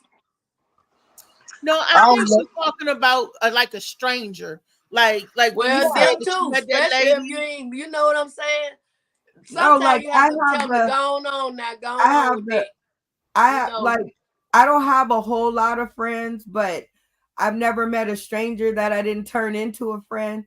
So I do have people that like, and I don't know why we bump into each other, but as soon as they approach me, I feel that their energy is off for some reason.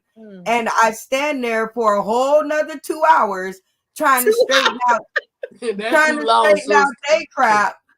And I don't even have mine straightened out, but I feel that it's in my mission to help them straighten their stuff out before I walk away.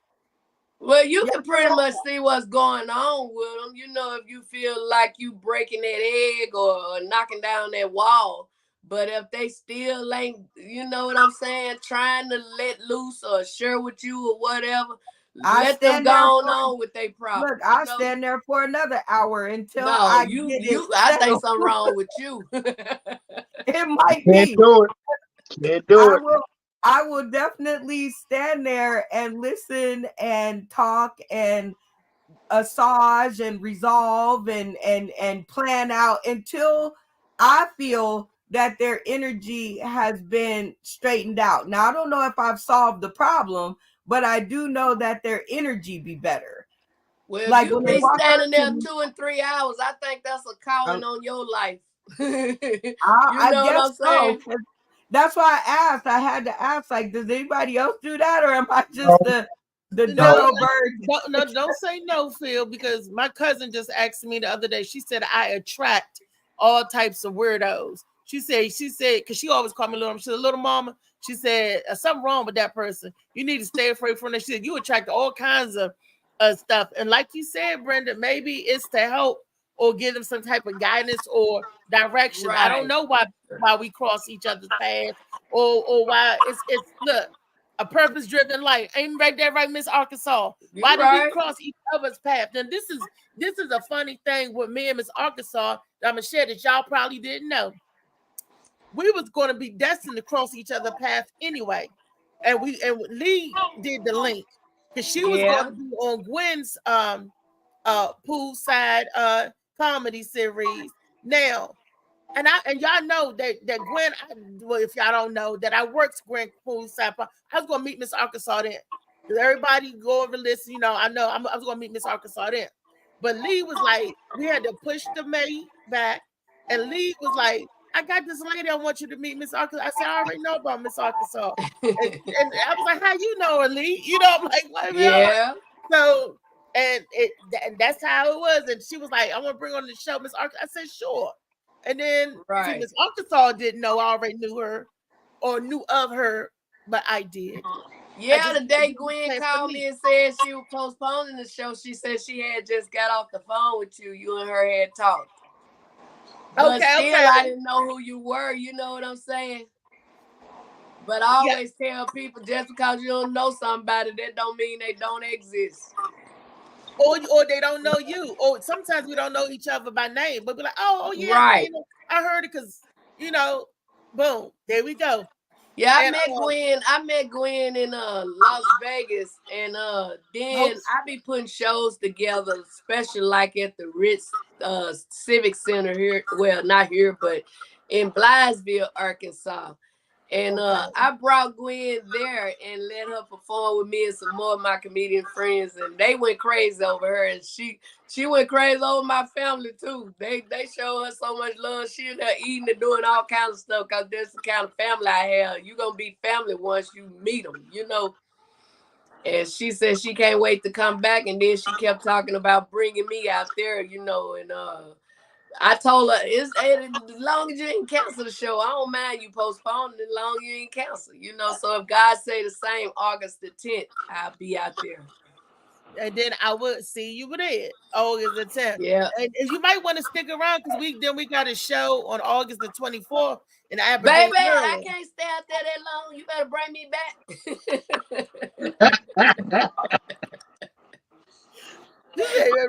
I know that's right. Look, I'm trying to visit Arkansas. I want to do a drive-through. Please, like I told you, like when I know comedians coming this way or whatever, because believe it or not, I got a little pool out here. If somebody got a show and you say, hey, Miss Arkansas said, they gonna know I said it because I ain't gonna send them no anybody or whatever. And if I know you coming this way or let me know in plenty of time, I can pretty much tell you where I could get you on or whatever. One or two of them might not give you nothing, but my thing is to make sure I find something that's gonna give you some money, because I know I ain't gonna work for free. So I ain't gonna be telling nobody come do nothing for free. You know what I'm saying?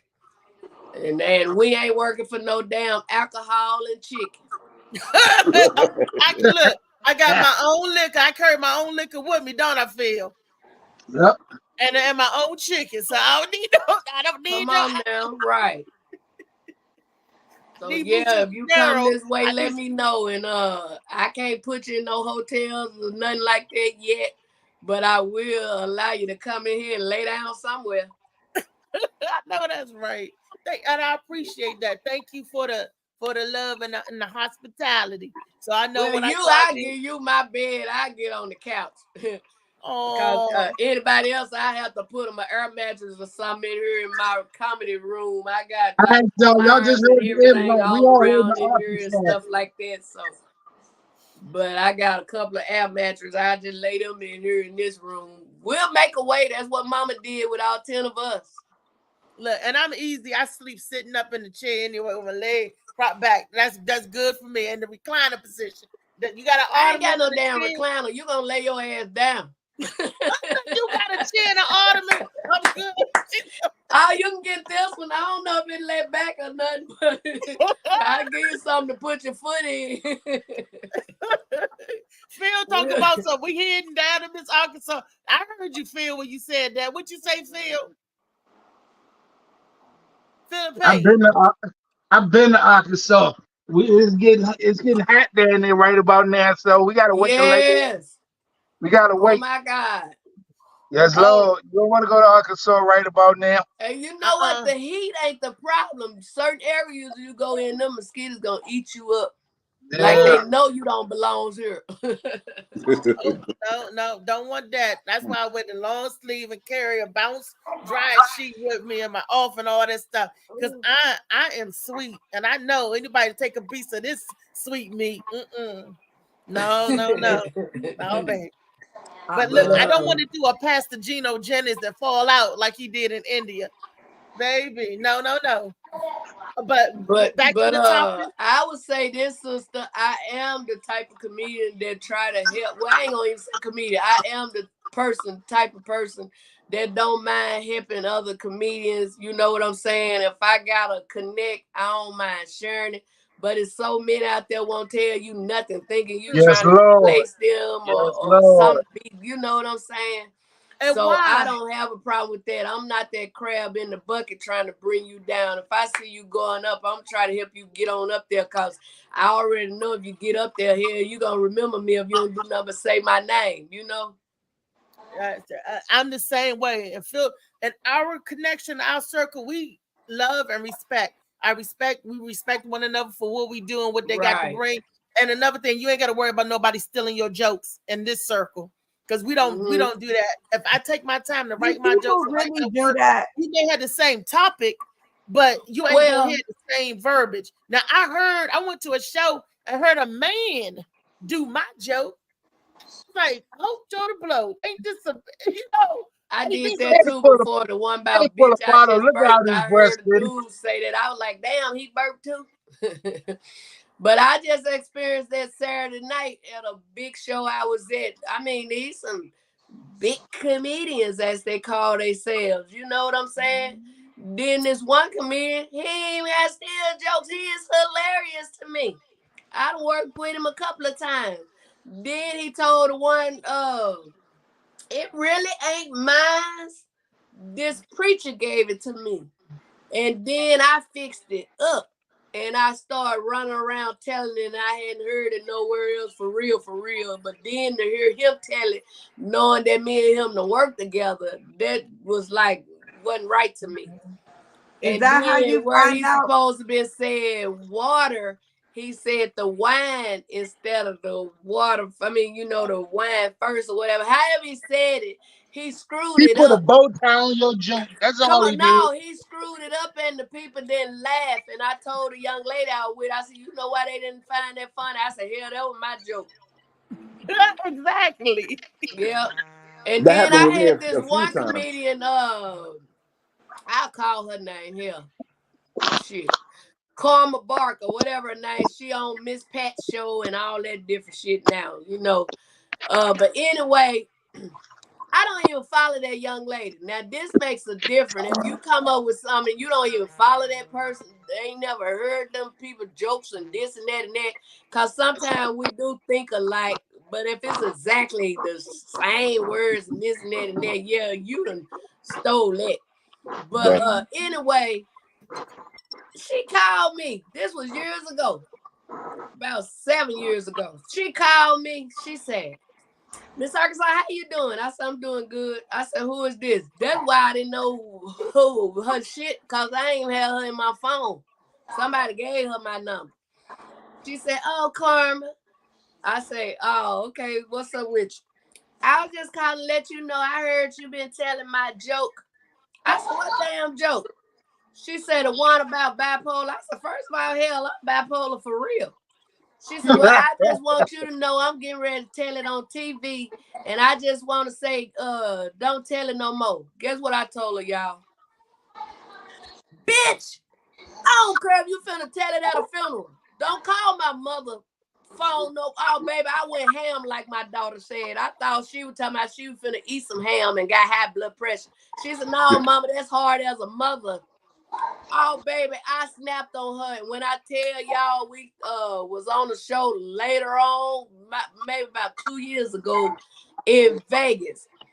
Baby, they added me to that show. That heifer told them people that her flight got delayed.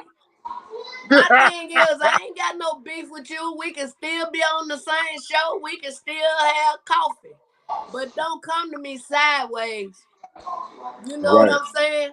I ain't stole your joke. Let me tell you something. I've been doing comedy over 30 years.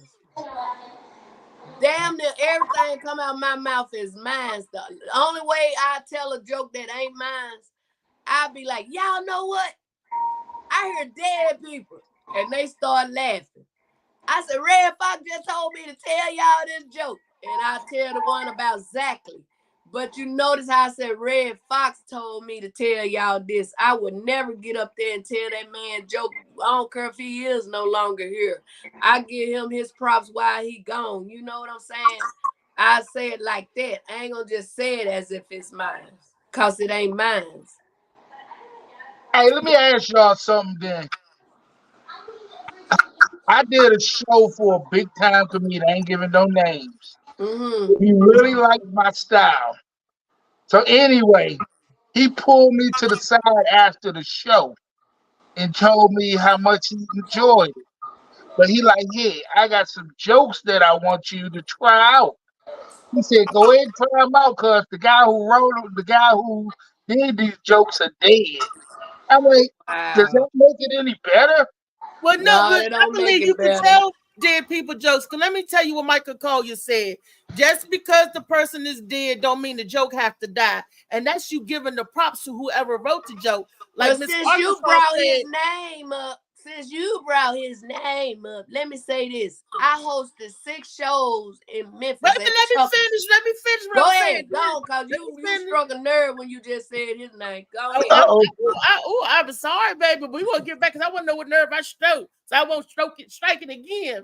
But he was saying that a good joke don't have to die with the comedian, just like you do your Red Fox joke. I do a Red Fox joke, and I say, "Rest in peace, Mr. Red Fox," because I claim that I'm the niece of Paul Mooney. I said that when he do Negrodamus, I said I'm Negrolini. I said I'm Paul's Mooney niece, but I was sold to the Houdini plantation. So that's why I'm Negrolini. And I said, I can tell you how to get out of a trick bag. When I go into that zone, that character, a lot of stuff come out. But I give homage and pay homage where homage is due. Like I said, I heard this joke from Riff, and I tell it. It ain't nothing wrong with that. If I said, Mr. Arkansas, like if I say something that Phil say, I would say like Phil Page say, blah, blah, blah, blah, blah. You giving, it's just like Cliff Notes when you citing. When you writing a report in college, in school, they made us cite where we got it from. If you're citing where you got it from, you're not disrespecting or trying to steal, because you're putting everybody on notice. Hey, this is such and such. Different. This is what I heard this from this person. Now, if you a man and you want to use my joke, because I write jokes about my big boobs, about me being disabled, about all of, compass to me. I write jokes about me. If you're a man Right. and you want to talk about or do something like that, or some of the stuff that I do, excuse me, and you use the That's same a problem. excuse, honey. I was like, wait a minute. And like you said, it was a bigger name than me. This person's get money, get bookings. And I'm like, hold up, wait a minute. It just didn't feel right in my spirit. I'm sorry, And I it couldn't do wasn't. it. Anytime your spirit I don't couldn't feel do it. right, it ain't right. I couldn't do it. No, Hey, you couldn't Phil. do it without giving person Yo, that homage, the writer that homage. Let then it'd have been okay, Phil, because you letting everybody know this person wrote this joke, and I'm Yeah. telling it because he no longer here to tell it. Let his joke live. Give that joke some And air. you don't Ain't know nothing if wrong with one of that. them dead people, family members sitting in the audience. You know what I'm saying? They can respect you for that and appreciate that. Yeah. That you still keeping their family alive. But like I say their name. Don't just say it as it's something you done just stayed up and smoked a blunt and thought of. it Right. just felt like I was gonna be stealing. I couldn't do it. I But couldn't if do you You not, know what though? If your comedy good enough and you already it. And I did not need it exactly. come on now, Right. you already killing it here and there. You ain't gotta change your stuff. Let me Exactly. share why this would the and then comedian I'm gonna give it let to y'all you? get the flow back. Why I was would on the tour. comedian give it to him though? Listen though, sister, I was on tour with Monique. Yeah, I said her name. I ain't scared. I ain't nobody good. They can't blackball what God is doing. Anyway, me and that lady did. I did her first 13 shows at the LSS Hotel and Casino in Las Vegas. Now, what I'm saying about this lady, I ain't downing her and I ain't lying on her. I'm telling y'all the truth. We did a show. No, let me bag it up. It was this one comedian told me don't use props because they was gonna use props. So we sitting in the green room just laughing and talking. I was telling her about it. She said, Miss Arkansas, baby, if you find somebody trying to tell you how to do your comedy, you don't need to fuck with them. Okay, I went out there and did the 7 o'clock show. Baby, the people went bananas. You heard me. 9 o'clock. Time to do the 9 o'clock show. We got a few minutes to sit and chill before the 9 o'clock show. Here she come. Miss Arkansas, baby. Can you try merging your jokes together like a story? I said to myself, bitch. You just told me. Come on now. But she didn't know y'all over 30 years ago. That's what I did with stories. I started cutting my jokes. They ain't even one-liners. They is short fucking jokes. I started cutting them and so I can get more in that time if I ain't doing for 10 minutes or 15. Right. I can bam, bam, bam. Thank you, ma'am. So I went out there and I did stories, y'all. And she saw no matter how I did it, the people still love me. You know, and then what I was getting ready to say about Michael Kaya, I used to consider him as my mentor, but you know, when you see the other side of people, God allow you to be in their presence and thing ain't your spirits and spirits ain't together. You need to get that tight on off of there. You hear what I'm saying? Right. Anyway, I hosted 6 shows at Chuckles. He brought his 2 co-hosts with him. That Thursday night we had 1, Friday 2, Saturday 2, 1 Sunday. That Thursday night. Now I go to Chuckles all the time. Not all the time, but enough time that the people in Memphis know who I am and all this good stuff. All the people at the Chuckles know me. So it's like I'm at home. But anyway, I did my thing that Thursday night. That Friday, when we got ready to do the 7 o'clock show, he told me to come here. I went in the little green room, sit down, talking with him. You know, I want to hear what he got to say. He said, Miss Arkansas, where you think you going in your comedy reel with them? He called them stock jokes. Now, don't get me wrong. I love his comedy. I love him. But he is the king of stock jokes. Like I say, mine's is short jokes. It ain't stopped. Because mine be going something every damn well. You know what I'm saying? But anyway, I said, what you mean? He said, well, I just see you going further in your career if you start doing it this way and that way. I said, you know what, Michael?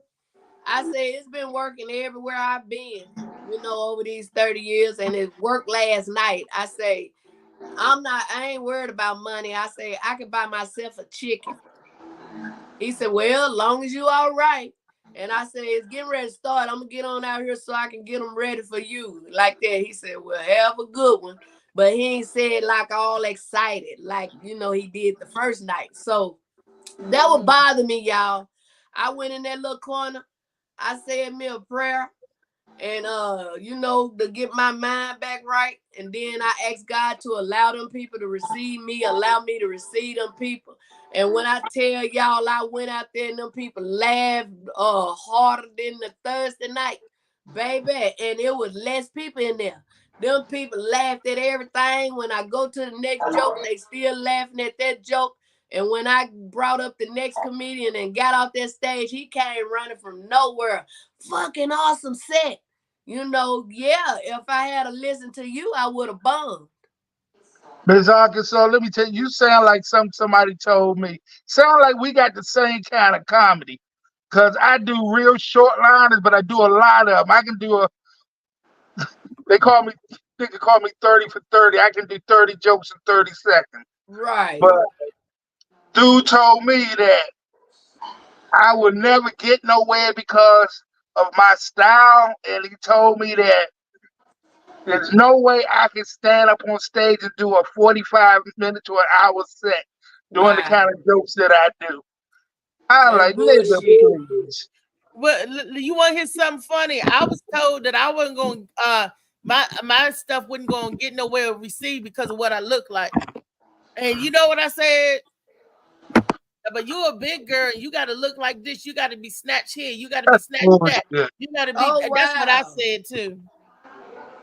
And I was like, okay, yeah. When I go on stage, I look nice. I'm clean. I'm showered, clean clothes, look a little cute or whatever. But you trying to tell me I can't get no way because I'm a big girl? I can't get no way because what? That's discrimination, ain't it? At its finest. You're right. And well, you know what, brother? If your jokes is working for you and feeding you, keep doing it the way you are doing it. Can't nobody stop. Everything is pretty much written, so can't nobody stop what you are doing. Yeah. That's just like Ricky Smiley. Shout out to Ricky. 2007. I'll never forget it. I went out to Texas. I stayed there for a year. I met Ricky and Shucky Ducky Quack Quack. Ricky had me on a show at a place called Firewaters. When I tell y'all it was over 10,000 people at that show. Oh, baby, I did my thing. Before I took when I first met him, he was like, oh, I'm going to do this for you, and I'm going to do that and that and that and that. When I tell y'all I got a standing ovation, and all that didn't stand up for me was either drunk or disabled. Don't talk about disabled people now, Ms. Arkansas. I'm just saying, they could stand up, hell, but the drunk folks, they could stand up. But Gary, the one be with him, all he was doing this and doing that, all his little team on the side, they got up, they getting it up for me. And I ain't heard nothing else from that man. Sometimes it ain't that you're good. Sometimes you're too good. Like I tell him, I might not be what you want, but I'm everything you need. Listen, so true story. Wow. I was on we're on the cruise. I'm on the cruise with my big sister. My big sister, she still thinks I'm throwing my life away on this entertainment stuff, right? She's like, oh my God, my sister's gonna end up like homeless. And I was once, but God took care of that. Right. However, on this trip, I decided to do karaoke. Now, I love karaoke. Okay, I went up to the little podium and you have to do it on an app. And I was trying to get this app thing down.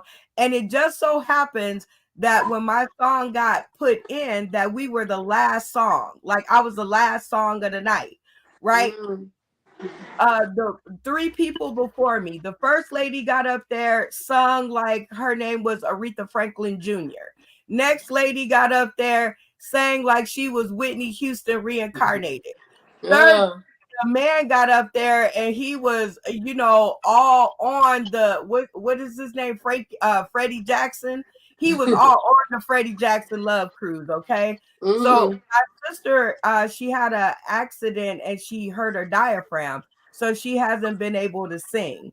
And so she is all kind of mad about it because I was like, I'm doing karaoke, come sing with me. And she was like, I just had a conversation about that. I'm not doing that. Blah, blah, blah, blah, blah, blah. So we got into a fight literally moments before I got on the stage, right? Now, I have been hollering and screaming for 3 days before we did this karaoke. So I'm sounding kind of like I'm sounding now. And the song was We Are Family. Oh, right? that's a good one, and it ain't hard to sing. Listen, I put that microphone up there. I think I sang the first 3 words and my voice just gave out. And all the people, you know, my sister was telling me, I ain't gonna make a fool of myself. Blah, blah, blah. When we looked out there on stage, like from the stage, everybody in the audience was on the dance floor. They were singing. I just held the microphone you out with it, right? And because the purpose was enjoying yourself. You don't have to be amazing at whatever it is that you want to do. If you are having fun and you are enjoying yourself and the people around you are enjoying themselves with you, do that. That's what's going to make it happen for you. You don't have to be you know, shucky ducky quack quack reincarnate. Be Miss Arkansas comedian the first. Be Althea McFarland the first. You know, and you know that right there. And Phil, I have never heard anybody like you make me laugh all the time. So whatever they was on crack. I don't know what they was doing. Right. But I often tell people, you know, because they always let I'm not good at it, stop them, or let somebody else tell them if you did it like this or if you did it like that, you'd be better.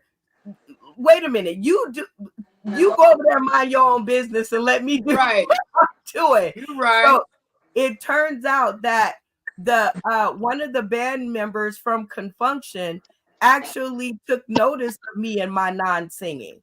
And now we are going to be, you know, hooking up with them in Vegas for them to come and help us do a fundraiser here in Vegas. So me and my bad singing, it doesn't matter how bad my sister thought I was. Good you didn't let that stop you, you know.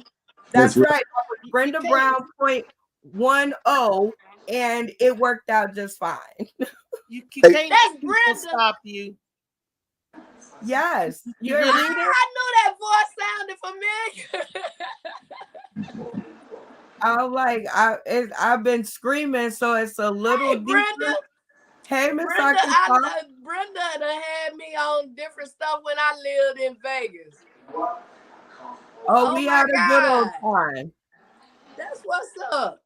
And again, I knew that voice sounded familiar. See, I couldn't see your little your logo. The logo. I was at the eye doctor yesterday. They said my glasses will be here in 2 weeks. They wanted to dilate my eyes. I was gonna let them till they screwed up and told me I wasn't gonna be able to see for 2 hours. Hell no. Look, I might not be able to see no more. So you ain't putting nothing in my eyes. Baby, let them know that I get shots in my eyes every month with needles. My friend Mr. James do too. Baby. Hey, Reese. Yes, sir. Back to the stealing jokes. Hey, Philip. Remember the show the other Lee show the other week? That the headliner he took my stutter joke. And Brenda can vouch because you know may have a stuttering problem. Oh wow. Well, Brenda was the headliner. Brenda can vouch. What was that? I think it's Brooks or something like that. Actually, he came down here and performed at a place called the Loft or something like that or something. And then we talked about and we exchanged like Facebook accounts and stuff like that. And he was a friend on Facebook. Wow. And sometimes I post different jokes or whatever like that. No, but and that's the last time. This was like maybe like 2-3 years ago or something like that. No, and then the other day when he was that at Lee show or whatever like that. No, I heard that. I heard it was like basically word for word. Remember when he was talking about, you know what I Oh mean? wow. His cousin or something stuttered so bad that he text stuttered. You know what I mean?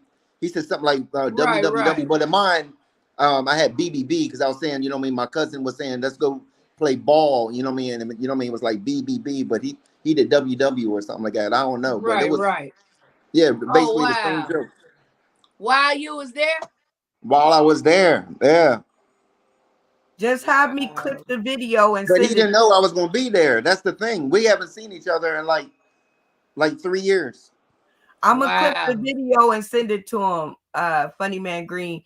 I'm gonna be like, this is from an anonymous source, and I'm gonna clip the video where you told the joke, and I'm gonna send it to him. Wow, but that's what you got to do, because I have people that said, "Oh, I did this." I said, I said, go back in 2001 or that, because I've been doing jokes since 2011 and 12. I ain't been out 30 years, but I've been out here over I 10 know what you're years. saying. And they was like, and I got sick, and that's what set me down. And like I said, when I write stuff, I write it. I talk about me and turn it into a joke. Right. Well, we all have a book coming out. It seems like our lives are a whole book, and you have like-minded people, but you know when they, I don't like to say stealing because that sounds so hard. They do it verbatim though, Brenda, and it's because I will always video my girl Michelle Pucciarelli. Lee would tell you she got dozens of videos that she posts of me because she take me doing my open mic, and she send it out to everything. And when I'm like, was you at an open mic? Did you hear me do that joke? Or was you at one of the shows where you hear a man talk about his titties and his what? You know, that joke was not written for you, sir. Yep. Yet still you on stage talking about this and this and that. I'm like, that was my joke about my Mr. about my 48 boobies. Come on now. Right. So, okay, does it still count when it's your process? Because I've been doing these online shows, Sauce in the City, for many, many, many years. And I have seen my format copied so many times. Sometimes I forget I'm the one that started it way back in the day. Wow. I'm like, wait a minute, who started that? Oh yeah, that was innovator. It was you. You was the innovator. You was. So does it work the same way? The pandemic made it famous. Well, you know, a lot of people. No, not the platform, because Zoom made it famous. Right. But the way that I do my show with the game show portions and and the interviews and the the improv, like my show is a whole amalgamation of all the different styles of comedy. And I've now, like when I first started in 2020, I had 17 comedians on stage. Everybody told me I was crazy and I was retarded and all of this other stuff. I'm sorry, I'm mentally challenged. Anyway, I turn around and now that's all I see is this barrage of comedians on people's shows. So does that still count as them stealing?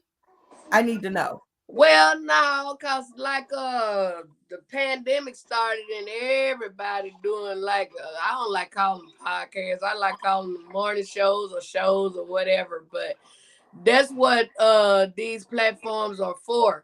Like you say now, if they do everything you're doing in that same segment, then yeah, they biting off of you. They trying to be you.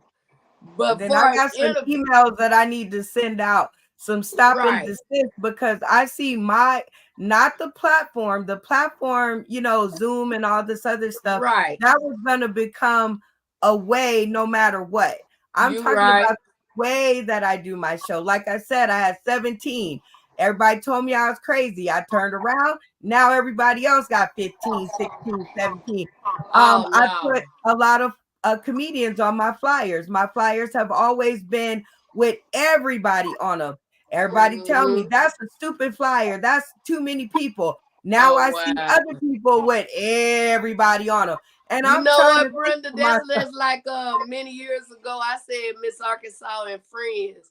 Then I looked up every damn body was talking about them and they friends. You know what I'm saying? So now I say Miss Arkansas and Real Friends, because those are my real friends that I'm putting on my shows. You know what so I'm they saying? made you change the name of. They made you change the name, like. I pretty much added real in there because I got sick of hearing everybody else talking about them and they friends, you know? I often think that it's just, imitation is the greatest form of flattery, yada, yada, yada. However, I'm going to say it on every one of your shows, Miss Reese Cup, that the big time comedians, they're busy doing what they're already born to do. When they need new ideas, they come into the local places and they give that little local place a little shine, and then they take your big idea Come on now. and they go back to Hollywood, and the next thing you know, and I've seen it. Yeah, I've seen it. Like, I know for fact that Kevin Hart, somebody done took everything that I do to Kevin Hart, and he was like, you know what? She ain't doing nothing with it. I'm gonna copy. And I'm like, that's my game show. That's my improv. That's my show. That's my show. You know what, Brenda? When they get to Hollywood or whatever, they don't even mention Hollywood your name. feel like it's they stuff. You know what I'm saying? I know. But that's I remember why Michael did a show out there. He'll critique you. And I had met him somewhere before on Melody Camacho had a show, had both of us on it, but he didn't remember that. But anyway, he said I went over there to his show, and he was like, he brought this lady up, and she didn't get no laughs or whatever. But anyway, he said, it was so quiet in here, you could hear a mosquito pissing on a cotton ball. He said, now this next lady I'm getting ready to bring up, she say I've seen her before. I don't know if I have or not, but I'm getting ready to bring up. He said, welcome, Miss Arkansas. So I went up there, did them little 3 minutes. He give you 3 minutes, then he give you 5, then he bring you back on a paid spot. So he came running up there. He said, y'all know what? Now that's how you do it. He said, I ain't bringing her back on the next spot. She coming back for the paid spot. And then he asked his little judges what they thought. They some little celebrities out there. One of them gonna say, well, one of her jokes, I'd have heard it before. And me being me, like I say, I've been this way since I was like 13, say what's on my mind. And now I'm 55, I really say what's on my mind. But I told that lady, I say, just because you heard it before don't mean it belongs to them. I said, do me a favor. Next time you hear them tell them I said don't tell it no damn more. I said, because that's my joke. So they try to get mad at me because I spoke up. Well, that's I think another thing what they I'm don't like trying you to to do, speak up. I think what I'm trying to say is, instead of everybody sitting in their own corners, right? Saying about what joke is theirs or whichever one is or isn't, while we're all fighting over this one joke, or while we're all, having this discussion, the celebrities are taking all of our idea and taking it to Hollywood and doing it, and then therefore it becomes theirs, and they it didn't get paid. right, and it doesn't matter if you sitting in your corner talking about it was yours. So what I propose to the world of comedy, yodelay, yodelay, yodelay, is that if you're in an area, try doing it all together. Try coming out of your individual corners. Like, if I heard a person who told my joke, instead of telling them they told my joke, now I know we got the similar kind of personalities. Now I'm trying to get with them and make a bigger show, right? When you say that though, Brenda, they ain't gonna want to do no show with you, because they feel like you competition, or they, and I don't believe. I keep telling people, no, but I am my own competition. I'm not in competition with you or nobody else. I'm sharpening me against me. I'm trying to make against the best me. joke Hell, I ain't got time to fight with nobody else. So I'm gonna tell you, like I told Phil and all the other people who told me that I couldn't do comedy online when I first started doing it, when you look back to the history of people telling jokes online, you're going to see Sauce in the City. We're going to be there, right? But what I keep telling people is don't say what people won't do, because one of these days people got to wake up, or else everybody is still going to be on their minimalistic comedy journeys instead of coming together and creating a big journey. And I only say this because when we did our show in Compton, now I've never had an audience. My shows have never had an audience. I've never, that just, come on, Miss Arkansas and David Green, both of y'all can attest to this.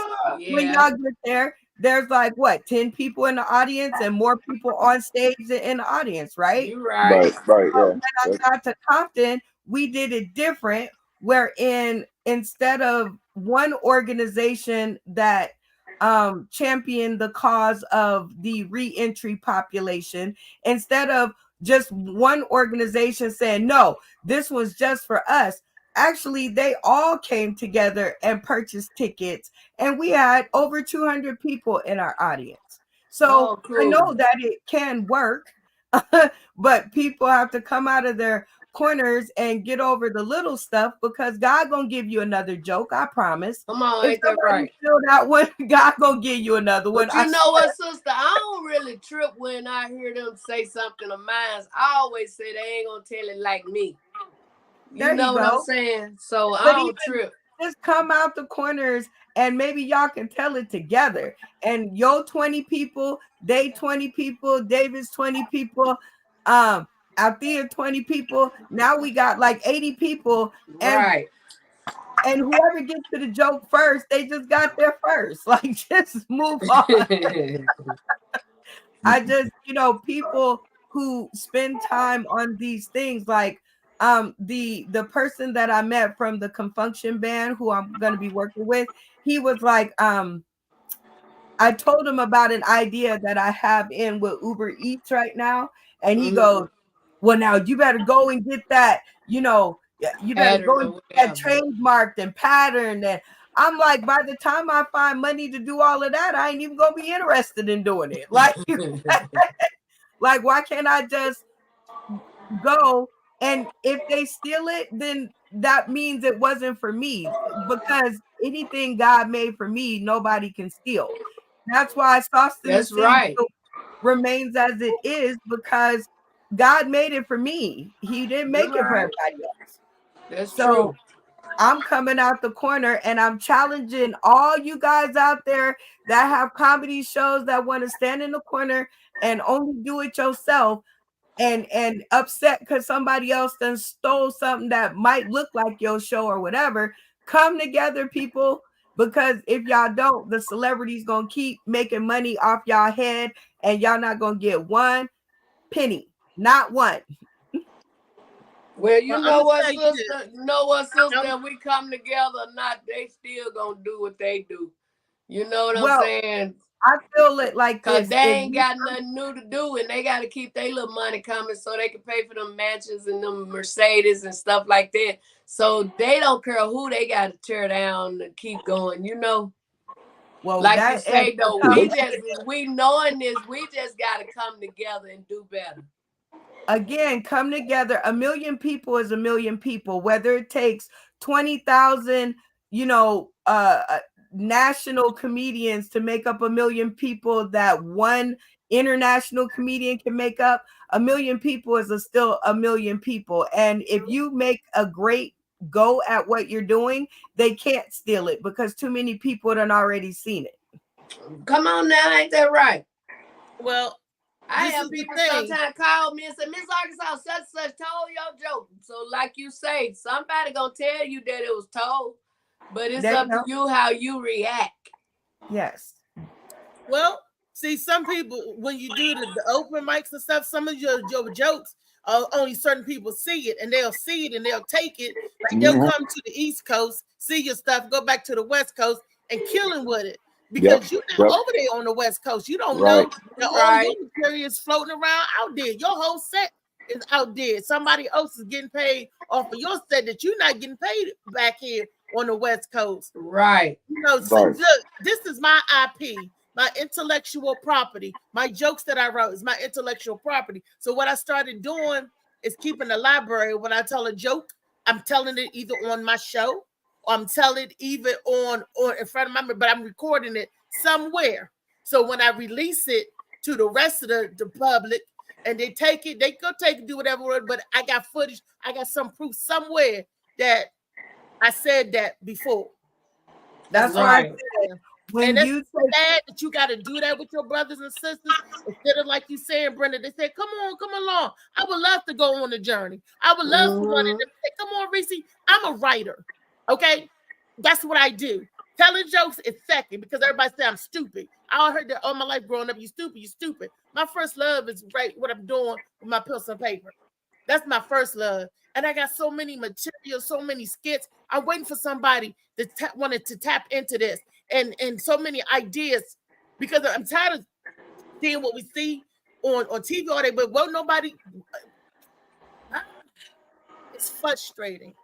They would rather steal it than give the person just one word of thank you. Right.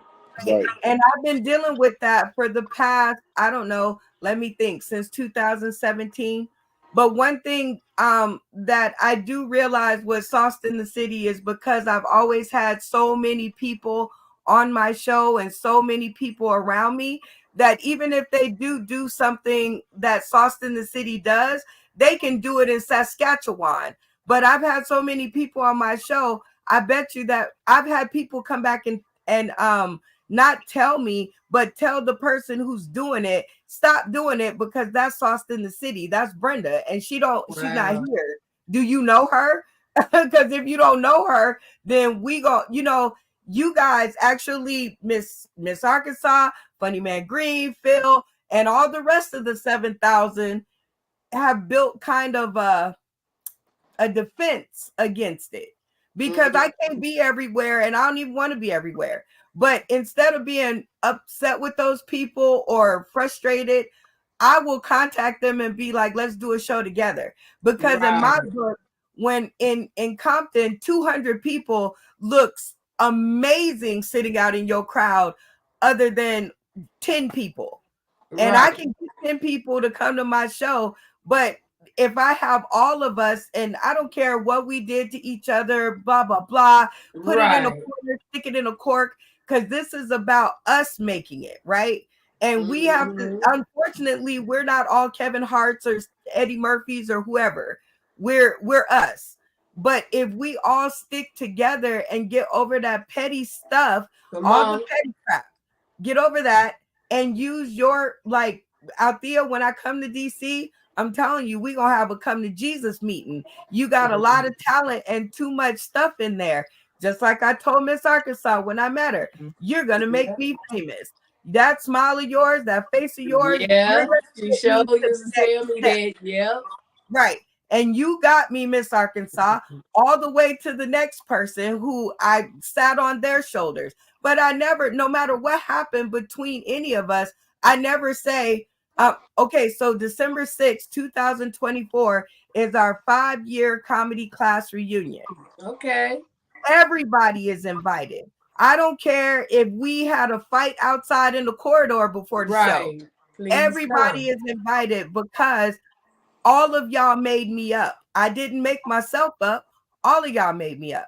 So getting over all the going back and forth and you did this and you did that, come together, people, because other than that, everybody's going, your ideas ain't no better than the next person's. The only reason they're better to you is because they're yours.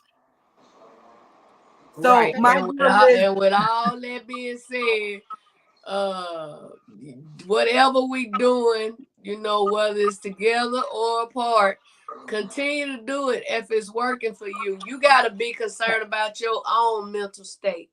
You know what I'm saying? There's so many people in this world that is losing their mind. And one of my friends called me on yesterday crying, telling me that his brother took his own life. He said he shot his old lady and then shot himself. I said, did she pass? He said, yes, she passed too. So you never know what someone is going through. You know what I'm saying? Right. So we just have to keep doing what we doing and hoping to God that it help at least one person. Right. We can't, like she was saying in so many words, we can't worry about what the next person doing that's up there. Well, because at the end of the day, if you watching the news and all of this, a lot of them so-called big ones, they rug being swept out from under. You know what I'm trying to say? They in some mess. That's why I'm sitting over here right now, because of all of the people that they have stepped on and clawed and talked about and kept out of the circle or brought in. All of that right now is coming back to bite them in the booty. So whatever you do it in good faith, do it in good purpose. You can't help the outcome. I mean, on my shows, I can't say that the best outcome happened, because they didn't. You know, if I had it my way, it'd have been way better than what happened. However, I did it. And now I can stand on that. And now a lot of y'all know each other because I did it. I'm still dealing with the backlash of it. But the good part on the good end is that I did it, and it was in my best interest to do it because that's what God told me to do. And I'm listening. If there's only one person I'm listening to, and that's him. And if he sets it in my to do it, then I'm gonna do it. The only one can change me. That's it. I'm gonna do it. And if you don't, my job is to bring you the information. My job is to set it up. That's what he told me to do. If you don't open your mind and you can't get past all the little, crap, and you fail to receive it, then that's on you. That's between you and him when you get up there. You're right. And it's getting time. It's way past time. This little 1 hour and a half podcast done went into like overdrive. We've been on since 10:30 this morning. What time is it? I know she sent me the link. I said, I'm gonna take me a nap. I'll come in when I get up. And we gotta go. Molly gonna kill me. Tell Marley we love him. Molly, we love you. Will y'all have a blessed day? Wait a minute, Miss Arkansas, before you leave out, I want everybody to hear this. Tonight, I don't know if y'all have ever met Dave Carter. Tonight at Bar 919 in Waldorf, Maryland. So when you come, if you come on a Wednesday, Miss Arkansas, we definitely gonna hear Bar 919 up in Waldorf. It's a speakeasy, it's a bar, and they do he does this open mic there. We have such a good time. Such a good time there. So tonight he starts promptly at 7:30. Y'all go and check out my man Dave Carter with his a beautiful side piece. I'm calling it side piece. It's beautiful boo, Miss Kiki. She does Kiki Kitchens.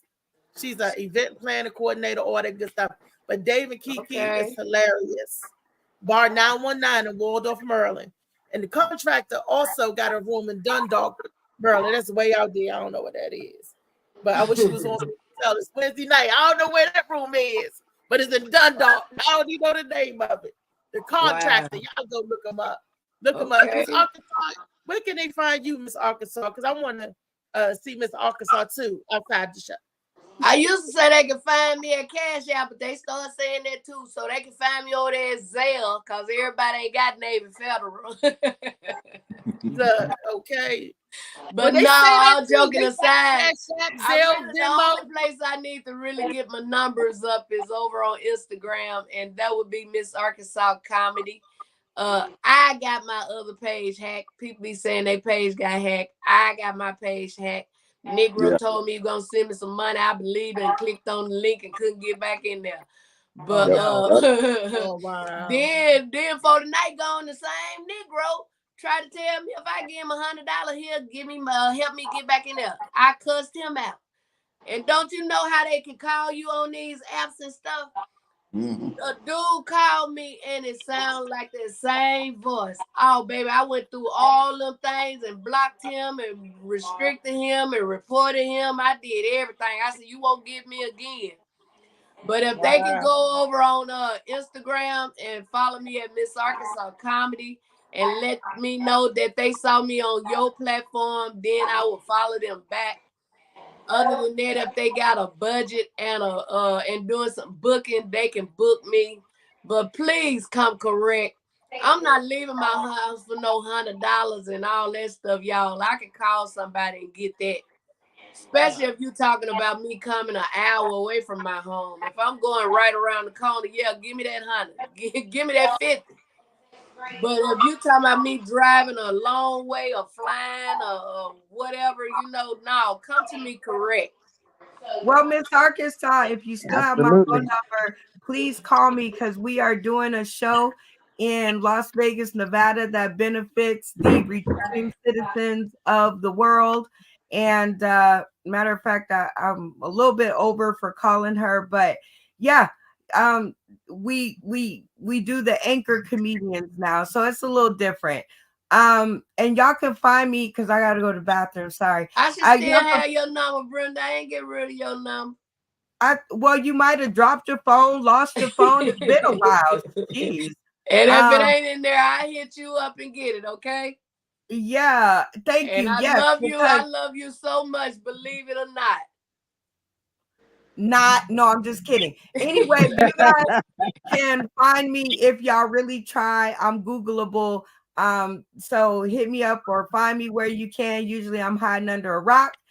Reese, it is always a joy to be on your show. I love it. You guys can also catch me on Monday, starting next Monday at 6 p.m. Pacific Standard Time for the reboot of Sauce in the City, the original virtual comedy kickback.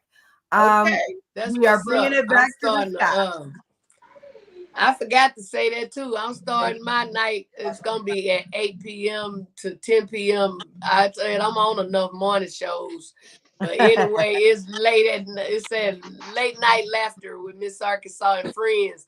It ain't gonna just be comedians. I know a lot of them gonna be my comedians, but if you do poetry, dance, whatever your talent that God have given you, I want to be able to help you show it to the world. Is it going to be virtual like this? Or yes, it'll be live like on YouTube and Facebook and all that different stuff. Okay. But I'm gonna do it just once a week on Wednesday. I call it Wet Wednesday because it be raining all the time. So Wet Wednesday on Wednesday night, once a week on Wednesdays. And I'm not doing it every night, because hell, I be catching it, getting up every morning, 5 days a week, 5 a.m. to get cute, to sit in this chair for 2 hours. You know what I'm saying? Shout out to my sister Lee too. Lee, you continue to do what you're doing, and my prayers are with you, and I'm trusting God gonna make you whole. So just keep doing what you're doing. Make it happen. And shout out to all the Sauce in the City gang, especially Randy Holton and Vanessa Ray, my hillbilly Pete. Thank y'all for keeping the dream alive. Big Jimmy Z, always love you. David, always good to see you again. Miss Arkansas, you call me. And Lee, I will see you. I already know. I done put it out. I will see you on June 21st, 22nd, and 23rd, and my birthday. And this year is half of 100, so you can't say no to me. That's all I'm saying. Come oh, hook everybody. All right, young man, what's on your mind? I called it. Okay. Funny man, Lee. Oh, I didn't hear you say you'll be fine. Yeah, you'll be fit. You say you'll be the big 5-0, huh? Yes. I thank y'all for all y'all prayers and all of that good stuff. But if you 50, that means I might have changed your diaper, so I probably spanked you already. Anyway, we So you're the reason. Look, so you're the reason. No Diddy. Let's get this straight. But I thank y'all very much. I think each and every last one of us are interesting enough to be platformed, And if you got it, you got it. And we all just a puzzle in this big old cycle that we're Right. going in, and we just have to make each other. Once we put this puzzle together, we're all the best that we can be. You know, Mhm. You right. All but the best. we just raise each other up as we rise, raise them up, send them on, and then we reach back and get each other. So let's That's get it right. done. I can get with that. The funny man, Dave Green. What you got to say? Oh, I'm gonna tell Lee get that CMOS or whatever. That helps out a lot on different medical issues or whatever. I said Molly Mall got your CMOS hooked up with Molly. He made a new batch yesterday. He got tea, lemonades. He even got pots and smoothies. What? There, That boy there. is awesome when it comes to the CMOS. My super producer, Mr. Molly Mall. Send me his information. Okay. Cause I Molly, said the devil is a lie. I ain't gonna get no knee replacement. I ain't getting no injections. I ain't getting none of that. But and you want to curb your I need appetite? something that's gonna kill this sugar crave so I can lose The this extra CMOS weight. helps it. Yes, yeah. And he is no sweetener in his CMOS. Is he do the lemonades and the tea, and it's sweet by natural stuff. No artificial fake sugars, no sugars. It's natural stuff, right? Yep. And it actually helps your craving. You're feeling peckish. You know, you feel full longer. So yeah, I mean, okay, I'll try it. You know, look, that's all you can do. Try it and see. Everybody is different. So don't exit out if you ain't tried it. We are so quick to jump to what the white man say, pharmaceuticals and this medicine, but it's fuck Ozempic. Oh, excuse me. I mean, forget that. It's so many natural ways you can do this without killing yourself or getting intestinal dialysis and all of that other stuff. Because the modern medicine will kill you. This is natural stuff. Okay. So I would tell everybody, now that I know better, try the natural way of getting you off of stuff versus that's why they killed Dr. Sebi, because it was taken away from pharma. So yeah, Molly, get in here and say something, Molly. And Molly's a vegan too, so okay. So he's gonna make sure he's looking at the healthy stuff. Whatever, Ring. Hey, hello. What's up? Hey, Miss Alcasar. Hello. Yes. DM me or something so I can connect with you. Because the only thing I'm mainly concerned, they talking about I went from moderate to severe arthritis in my knee, and I learned in school anything is severe it means worse. And I ain't got no pain in it. I can walk, I can do this, and I can do this. So I think they just lying trying to get some more money. But anyway, whatever going on with it, you know, I ain't gonna exit out and say, oh, I ain't trying that. I would love to try whatever you might have that will help in that situation. And then when it work, I could be one of your candidates or some billboards and whatever, you know what I'm saying? And let them know that they can contact you and I tried this and it worked. You know what I'm trying to say? CMOS helps the arthritis because of the inflammation. The arthritis tick up on us because we have inflammation in our body. And inflammation I is caused by what you're saying, my sister, but I'm saying until I drink it or eat it, then I can be a witness. I can't be a witness. That's what I'm saying. I'm just letting you know what benefits it has for you. Why would you try it? Because you know, I'm telling you to vet the product before you get it. And I'm just telling it, a lot of people make CMOS. I like his CMOS because it tastes good.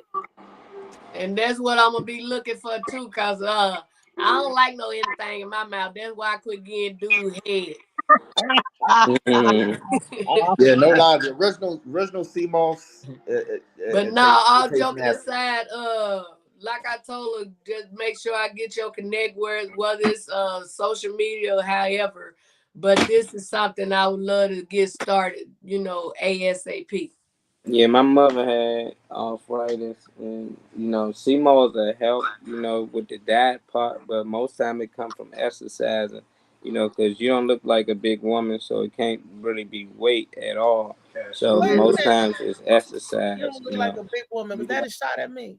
No, that's shot at Well, I arthritis have is put normally on like come from weight. 15 extra pounds, so that, you know what I'm saying, that can be a problem. But at the same That's that. time, I take that and I also start walking and doing this and that and that, Yeah, But you like you gotta. say, it shouldn't be hard to take it off.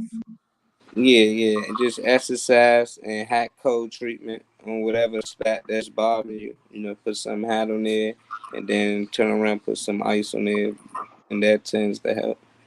Okay, and it's been 8 days. I ain't had no Little Debbie cake. What's that, Riri? Good. That's good. You got to get the weight off. That'll help. And the CMOS make you feel fuller longer. That'll help with the getting the weight off. And That'll work. Look, getting the weight off and getting the inflammation out your body. Winning. Okay. Win-win. I got you. Okay. All right, I'll follow you in all that. And I like sweet tea, but I got to quit drinking that too. But like she said, yours ain't got sugar. Right. Yeah. Unless you don't like honey, I do add honey. Okay. He's a natural sweetener. And well, we gonna make it work. We gonna make it work. That's a bet. Look, when you get up here, I got you. Or let him mail it to you. We got you. Okay. Sound good. Well, you 3 hours, sister. I know over the daggone show. And I got to get ready because I'm going to Bar 919 tonight, and I got only a couple of hours to get ready, and it's hot as hell in here. I got to jump in the shower again because I'm sweating under the folds. Yeah, it's all good. Thank God you got some folds. Somebody didn't even get up this morning to see they folds. You hear me? That's right. Amen to that. Amen. Yeah. Amen. Well, everybody have a blessed day. No matter what's going on with it, act like it's a garden and dig it anyway. There you go. There you go. Look, there you go. And I'm look. Oh, cool. Okay. Music. I'm not going nowhere if I cannot take my boat in. Hot. I gotta call the winter off. Where's my damn air conditioner? I can't do 100 degrees again. Mama, I make you smile. Mama, Were you using the book as a fan? Mama, always got in trouble. I was shy. Yes. Mama, now I'm staring at shit. Mama, I'm the pilot. Mama, if I want something, I'ma go get it. Mama, woo, I'm about to take these clothes off. Don't do it yet. Look, I got to walk right in front of the fan. Woo! Hey. Sorry.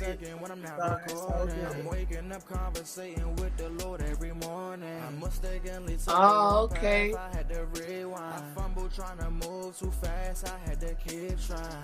Peace, y'all. Tomorrow is Tall Tale Thursday, Miss Arkansas. Woo. Well, I'm gonna come in before y'all get off. I just have to take me a little nap. You get your rest, baby. Get your rest. I know how it be. But get I your will rest. show up. Don't think You I gotta don't talk show to me up. off the show, boo, because I want us to connect. Okay, I'm gonna send you my. I tell Lee. Well, you probably can't get it right now. You finna get off here. Tell Lee to give you my number.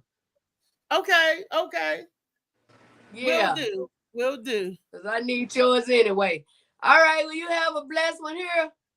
And can't wait to see you. All right, see baby. you in person. Hell, I see you now, but I'm talking about see you in person. All righty.